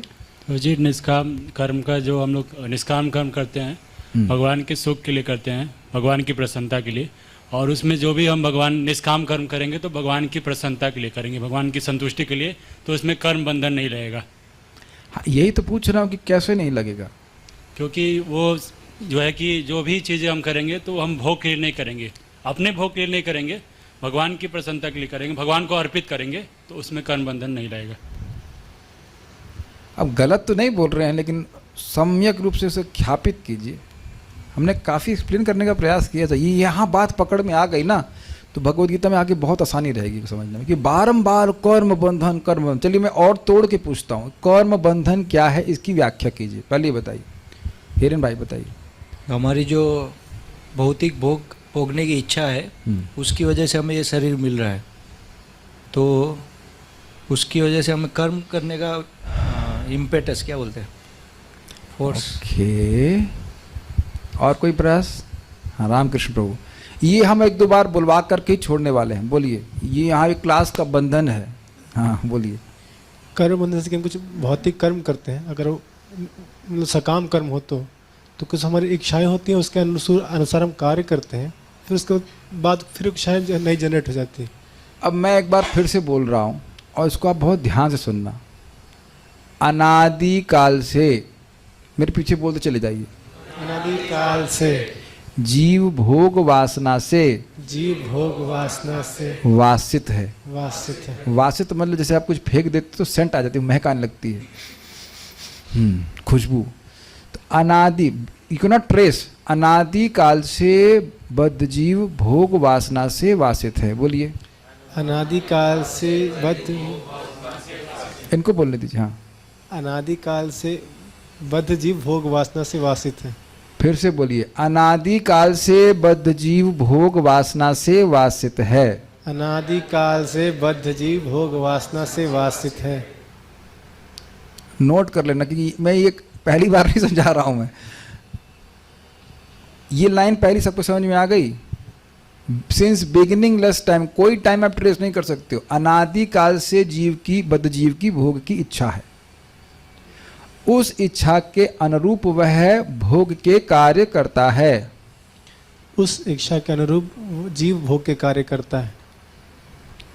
जब वह कार्य करता है तो उसमें संस्कार, भोग का संस्कार और उसी कार्य को करने की प्रबल इच्छा के रूप में हो जाता है. जब वो उस कार्य को करता है तो वही संस्कार उसके हृदय में और प्रबल इच्छा के रूप में हो जाता है, और वही इच्छा उसको फिर वही कार्य करने के लिए प्रेरित करती है. फिर वही इच्छा उसको वही कार्य करने से फिर से प्रेरित करती है. अब आप एक्सप्लेन कीजिए. अनादिकाल से बद्ध जीव, धीरे धीरे ऐसे एक्सप्लेन कर रहा था मैं. हाँ, खुद समझने के लिए चाहिए कि प्रभु जी धीरे बोलें, और प्रभु जी को समझने के लिए बहुत तेज बोलें. हाँ. अनादिकाल से बद्ध जीव. एक मिनट होल्ड करना. जूम वाले लोग जो भी वीडियो ऑन किए हुए हैं उनको पूछूंगा अभी. हाँ बोलो, सुनो ध्यान से. अनादिकाल से बद्ध जीव भोग वासनाओं से वासित है. तो उन वासनाओं के हिसाब से जीव भोग के कार्यों में लगता है, और उन कार्यों से फिर इच्छाएं और उनके हृदय में प्रबल हो जाती है. वही इच्छा. हाँ. और फिर से उन्हीं इच्छाओं की पूर्ति में फिर से कार्य करता है. हाँ. अब आप देखो इस जगत में कैसे बंधन लगता है. कोई ऐसे भक्त हैं यहाँ पे जिन्होंने कभी शराब न पी हो. अरे माता जी लोग, come on, we don't expect anything from you. Okay. अब आप लोग के इच्छा में कभी आ रहा है कि कुछ गला सूख रहा है. गला सूखेगा तो आप केवल पानी पिएंगे, है ना? है ना? भूख लगेगी तो कभी हम लोग थेपले की इच्छा नहीं कर रहे हैं. और हिरन भाई सोचेंगे ना कि आज थेपला हो जाता तो. क्या ये अनुभव कर रहे हो कि नहीं? जिसने शराब नहीं पी है वह कभी शराब पीने की तलब उसको लगे, तलब समझते हो, तलब आएगी नहीं। और वो कहता हमसे कंट्रोल में नहीं है, जब चाहे छोड़ दे, तो छोड़ क्यों नहीं रहे हो? प्रैक्टिकल बात समझ पा रहे हैं? तो पीता है, उसे पता नहीं कि बुरी चीज थी, पिया उसने, है कि नहीं? उसके बाद शुरुआत में कड़वी भी लगी, पिया तो उसकी संस्कार बन गया। अब भाई अब क्या करेंगे, अंगूर की बेटी छोड़ नहीं रही है। लोग बोलते हैं कि नहीं, 15 किलोमीटर पैदल चल के भी लोग शराब पीते हुए दिखेंगे। Is that okay? तो ये कुछ कर्म का बंधन है, अगर समझ में आ रहा है? कर्म का बंधन की बजाय ये कह लीजिए कि ये इच्छा का बंधन है। वो इच्छा कर्म करने से आई। तो फिर मैं इसलिए अनादि शब्द का प्रयोग किया, क्योंकि आप लोग झगड़ा करेंगे ये इच्छा आई कब, तो अनादि कह रहे हैं। अनादि बहिर्मुख कर्त यही होता है। ओके, तनिषा माता जी हमको कर्म बंधन के बारे में बताएंगी, कर्म बंधन क्या होता है। और राधा शर्मा माता जी ने यद्यपि हैंड नहीं खड़ा किया है, लेकिन हम पूरा उनका उत्साह समझ रहे हैं कि वो बताएंगी। हाँ जी बताइए। प्रभु जी, कर्म बंधन को अगर हम इच्छा का बंधन बोले तो गलत नहीं, जैसे आपने भी बताया ये इच्छा का बंधन है। तो अनादिकाल से बद्ध जीव भोग वासना से वासित है और उसकी ऐसी संस्कार बन गए हैं कि वो इतने प्रबल हो गए हैं कि वो उसी इच्छा के अनुरूप सब चार सेंटेंस बोले, 4 सेंटेंस भी नहीं समझ पाए। खैर ऑब्वियसली पहली बार सुन रहे हो। कर तो अनादिकाल से रहे, समझ पहली बार रहे। है ना? अनुष्का माता जी इसमें बहुत उत्साहित है बोलने के लिए। समझ में आ गया ना कर्म बंधन? देखो जब बीमारी ही समझ में नहीं आई हमारी, तो बताइए हम लोग सुधरेंगे कैसे? हम सभी लोग फंसे हुए इसमें। आपको लग रहा है कि वो कर्म बंधन किसी और का या अपना ही है? कम ऑन, कंडीशन सुन। अनादिकाल से जीव भोग वासनाओं से वासित है, तो जब वो एक बार करता है तो उसका संस्कार बन जाता है। देख रहे चाइनीज विस्पर? नहीं, जैसे वो शराब का एग्जाम्पल था। एग्जाम्पल तो बाद में बताया गया, पहले आप सिद्धांत बताइए। एक लाइन आपने बता दी सही, अनादिकाल से जीव भोग वासना से वासित है। फिर क्या करेगा वो? तो वो वही चीज करेगा, वही कार्य करेगा। अच्छा, एक इंटरेस्टिंग बात बताना भूल गया, क्योंकि शास्त्र और शास्त्र ज्ञान कुछ है नहीं, अच्छा है बुरा शास्त्र ज्ञान तो उसे है नहीं, तो वही कार्य करेगा। तो अपने भोगने के लिए करेगा, तो उसे कर्म बंधन। स्लो अब वह भोगने के लिए भोगने के लिए ही कर्म करेगा, और उसका कोई प्लान ही नहीं है। ये समझ में आ गया? नेक्स्ट, तो उसे कर्म बंधन लगेगा। फिर जंप कर गए आप लोग। हाँ, जो संस्कार बनेगा उसका, तो उसके संस्कार अंतःकरण मन में बनेंगे, तो फिर क्या होगा? फिर से वो वही करेगा, फिर करने के और कार्य बन जाएंगे, और क्या कहते हैं उसकी इच्छा बन जाएगी, और इस प्रकार से उसको एक के बाद एक देह प्राप्त लेंगे। ये दिखा रहा है कि ये हेल्पलेस है, और ये दिखा रहा है कि ऐसा क्यों कर रहा है, क्योंकि शास्त्र ज्ञान उसको हुआ ही नहीं। ये समझ में आ रहा है कि हम लोग कितने बड़े आशीर्वाद को प्राप्त हुए हैं। इस बुद्धि को भगवान दे रहे हैं, ये भगवान की कृपा है। और अगर उसको अगर उसको स्वीकार करेगा तो भगवान की और कृपा मिलेगी। ये और समझिए कि अगर निष्काम भाव से कर्म करने का प्रयास करेगा तो भगवान प्रसन्न हुए।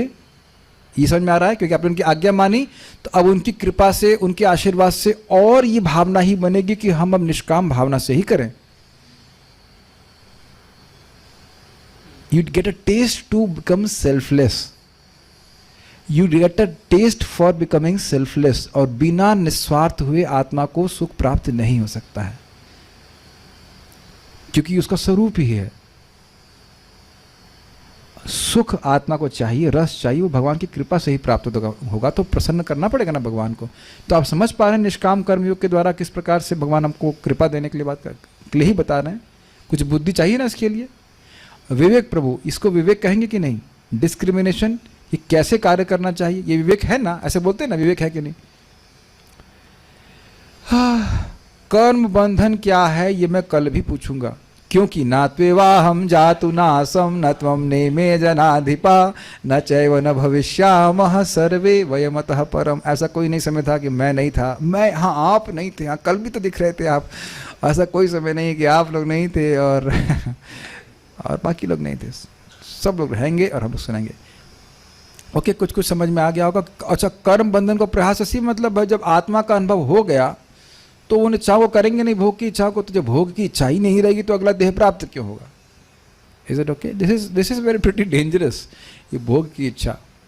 और यही भगवान की भक्ति करने से भी समाप्त हो जाती है। और ये देख रहे हैं कि होता है, चाय की चली गई कि नहीं, एकदम गायब हो जाती है। प्रैक्टिकल देख रहे हैं। Okay, so will stop here. Shrimad Bhagavad Gita की जय, श्रील प्रभुपाद की जय, निताई गौर प्रेमानंदे। हम लोग श्लोक क्रमांक 12 से 30 को पारायण कर रहे हैं और हम देखेंगे कि क्या भगवान वाकई सांख्य मतलब आत्म तत्व और उसके संबंध में बुद्धि को दे रहे हैं कि नहीं दे रहे हैं। क्या अर्जुन पहली बार देख रहे थे उन राजाओं को? सबको देखा हुआ है, तो अब अलग दृष्टि से दिखा रहे हैं। सब लोग देख पा रहे हैं।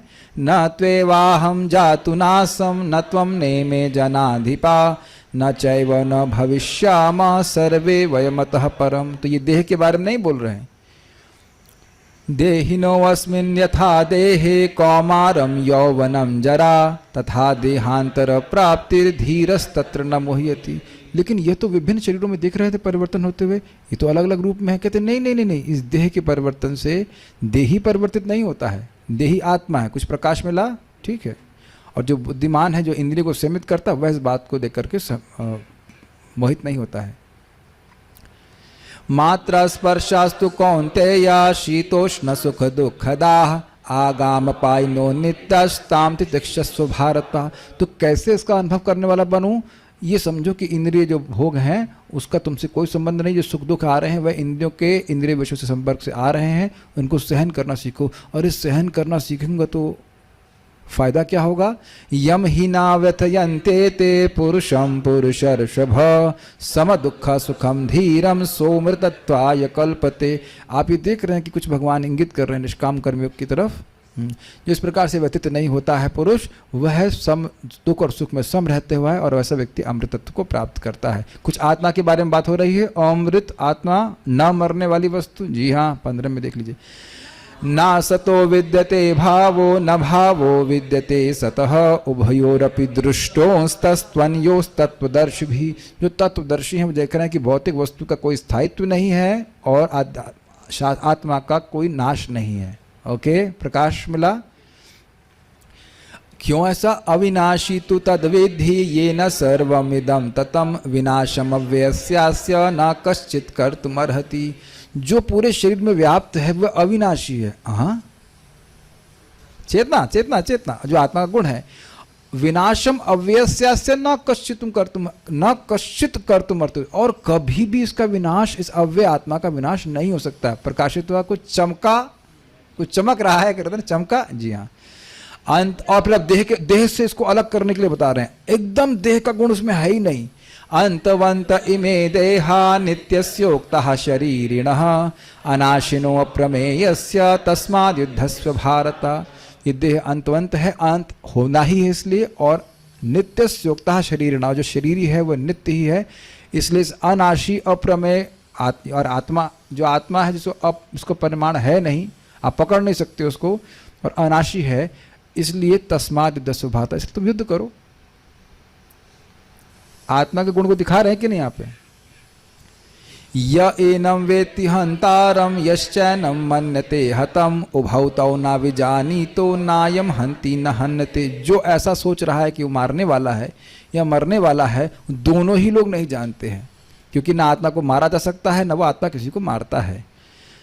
न जायते म्रियते वा कदाचिन्नायं भूत्वा भविता वा न भूयः अजो नित्यः शाश्वतोऽयं पुराणो न हन्यते हन्यमाने शरीरे। प्रकाश मिल रहा है। न कभी जन्म लेता है न मरता है। अर्थात जो शरीर के जो 6 परिवर्तन है उससे आत्मा का कोई संबंध नहीं। दिखा रहे आत्मा को अलग दिख रहा है कि कैसे सांख्य का वर्णन किया जा रहा है। कदाचित, कभी भी नहीं। और अयम मतलब ये व्यक्ति के रूप में, ये आत्मा कभी ऐसा हुआ ही नहीं कि जन्म हुआ हो, कि मर जाए, या कभी हो करके हो रहा हो, बढ़ रहा हो, ऐसा बातें नहीं है। आप डिटेल्स पढ़ चुके हो। ये अज है, अजन्मा है, नित्य है, शाश्वत है। पुराण मतलब पुराना होता है भी नया लग रहा है। तो अब ऐसी कोई वस्तु आपको भौतिक रूप से नहीं दिखती है, तो कुछ आत्मा का तत्व प्रकाशित हो रहा है और शरीर के समाप्त होने पर भी नहीं होता। अब हम पढ़ते जाएंगे और आप समझ लीजिए। वेदा विनाशिनम नित्यम य एनम अजम अव्ययम कथम सपुरुषः पार्थ कम घातयति हन्ति। वेद समझो कि ये अविनाशी है, ये नित्य है, अजम है, अजन्मा है, अव्यय है। कथम सपुरुषः पार्थ कम घातयति हन्ति। तुमको समझ नहीं आ रहा है? कौन व्यक्ति इस प्रकार का पुरुष इस बात को समझ रहा है, वह मारने वाला हो सकता है या मरवाने वाला हो सकता है।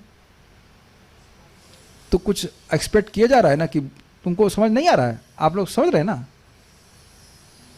तो बहुत आसान बात है ना, समझ ले रहे हैं ना। कथम सा पुरुष पार्थ है, तो भगवान कह रहे हैं जो उसको समझ रहा है तो कोई दिक्कत नहीं। तो जो कह रहे हैं वेद जो समझ रहा है मतलब कुछ बुद्धि भगवान दे रहे हैं, चाह रहे हैं कि समझो। अग्रीड, बुद्धि दे रहे हैं, ये भी दिख गया।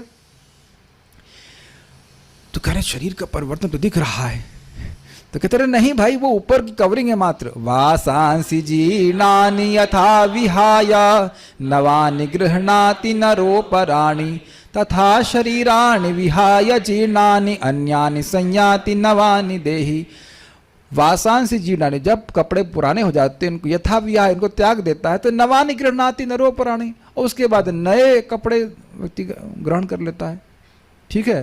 तथा शरीराणि विहाय जीर्णानि, जिस प्रकार से शरीर, उसी प्रकार से शरीर के जीर्ण होने पर आत्मा देही नए शरीर को धारण कर लेती है। Is it okay? आत्मा तत्व प्रकाशित हुआ, हम प्रमाण करके मानेंगे, क्योंकि नहीं तो समझ में नहीं आएगी अगली टीका। नैनम छिन्दन्ति शस्त्राणि नैनम दहति पावकः न चैनम क्लेद्यन्त्यापो न शोषयति मारुतः न इति नेति नेति। इसको नहीं छेद सकते शस्त्रों से, इसको जला नहीं सकते अग्नि से, पावकः मतलब, और उसके बाद भिगो तो दे आत्मा को। तो कहते हैं न क्लेद्यन्त्यापो, और इसको तत्व, जल का तत्व भिगो नहीं सकता, और ना शोषयति मारुतः, और अगर और वायु उसको सुखा नहीं सकती। तो इनसे अलग कर दिया कि नहीं? किससे अलग किया? शस्त्र मतलब पृथ्वी तत्व से अलग कर दिया, पावक मतलब अग्नि से अलग किया, आपह मतलब जल से अलग किया, और मारुतः मतलब वायु से अलग कर दिया। तो इनमें से ये कोई तत्व नहीं है। गिनती कर रहे हैं भगवान, आप भी कर रहे हो, गुड। अच्छेद्योयम अदाह्योयम अक्लेद्य शोष एव च नित्यः सर्वगतः स्थाणुर अचलोयम सनातन। आत्मा के नाम बता रहे, अच्छेद्य, अच्छेद्य दास, अदाह्य दास, अक्लेद्य दास, अशोष दास, नित्य दास, सर्वगत। नित्य दास लोगों का नाम होता ही है, नित्य दास, सर्वगतः दास, स्थाणुर दास, अचलोयम, अचलो दास, सनातन दास। सनक सनातन तो प्रभु का नाम है ही। तो इस प्रकार से आत्मा के नाम बताया जा रहा है। याद आ रहा है सब बातें? ओके। स्थानुर मतलब, अचल का मतलब था पूर्व रूप अपरिवर्तनकारी। अव्यक्तो यम अचिंतो यम अविकारो यम उच्यते तस्मादेवं विदित्वैनं नानुशोचितुमर्हसि। और नाम बता रहे, अव्यक्त है, अव्यक्त मतलब ज्ञान इंद्रियों के परे, अचिंत मतलब मन के परे, और अविकारी मतलब कर्मेंद्रियों के भी परे। तो उनसे भी अलग कर दिया कि नहीं? अब दिख रहा है आपको सांख्य चल रहा है कि नहीं? कितना इंटरेस्टिंग है ना, है ना? था ना इसमें ज्ञान इंद्रिया कर्मेंद्रिया कुछ होगा कहते ना, वो भी नहीं, उसका भी विषय नहीं। ना मन है ना, मन दिख गया इसमें। और विकार का अर्थ अपने अहंकार भी सुना था भागवत से। वो भी अर्थ ले सकते कि ना ये अहंकार है, ना ये मतलब मिथ्यांकार नहीं है, और ये मन भी नहीं है, और ये बुद्धि भी नहीं है, कुछ भी नहीं है। कुछ भी नहीं मतलब इनमें से कुछ भी नहीं है। ये नहीं कहना कि आत्मा कुछ नहीं है। तस्मादेवं विदित्वैनं, इस प्रकार से आत्मा को जो जानता है, ना शोचितुम और नानु शोचितुम अर्हसि, वही उसके लिए शोक नहीं करना चाहिए। तुम शोक कर रहे हो उसका मतलब तुमको समझ में नहीं आ रहा है। हम कभी शोक कर रहे हैं तो उसका मतलब आत्म तत्व एक ढेले का समझ नहीं आया, और ये बहुत डोनेशन मांग लिया, बहुत खर्चा हो जाएगा लड़के को। तो अब एनीहाउ, कृष्ण कृष्ण, हरे कृष्ण। नेक्स्ट, अथ चैनम नित्य जातम नित्यम वा मन से मृतम तथापि त्वं महाबाहो नैनम शोचितुमर्हसि। उसके बाद वो बता रहे हैं कि तुम अगर, उसके बाद भगवान आत्म तत्व के बारे में नहीं बता रहे, लेकिन कह रहे हैं कि तुम्हारी बात अगर हम मान लें कि भले आत्मा तो नित्य है, लेकिन तुम्हारी बात मान लें कि शरीर के संग उत्पन्न होता है, तब भी तुमको शोक नहीं करना चाहिए। यानी आत्मा के तत्व को ठीक ठीक से इस प्रकार से बता रहे, पॉजिटिव नेगेटिव हर तरह से बता रहे हैं। लेकिन ये बात सत्य है नहीं कि आत्मा शरीर के संगठन से उत्पन्न होता है, वो है ही नहीं। जातस्य ही ध्रुवो मृत्युर्ध्रुवम जन्म मृतस्य च तस्माद परिहार्यार्थे न त्वं शोचितुमर्हसि। अव्यक्तादीनि भूतानि व्यक्त मध्यानि भारत अव्यक्त निधनान्येव तत्र का परिदेवना। अब कह रहे भाई समझ में नहीं आ रहा है, तो आपको समझ में नहीं आ रहा तो कौन सी बड़ी बात है, किसी को समझ में नहीं आता प्राय। आश्चर्यवत् पश्यति कश्चिदेनम् आश्चर्यवद् वदति तथैव चान्यः आश्चर्यवच्चैन मन्यः शृणोति श्रुत्वाप्येनं वेद न चैव कश्चित्। ये स्थिति है।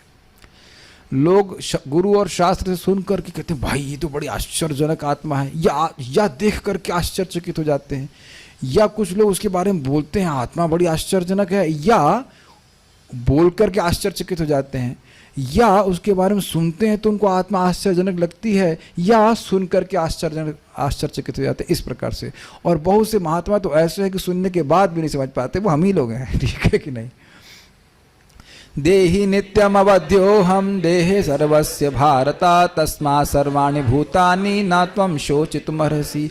देही को नित्य और अवध्य मानते हुए सभी देहों में तुमको कभी शोक, हे भारतवंशी तुमको कभी किसी के लिए भी शोक नहीं करना चाहिए। यहाँ तक भगवान ने सांख्य का उपदेश दिया। उसके बाद स्वधर्म के बारे में बात करते हैं। Is okay? सो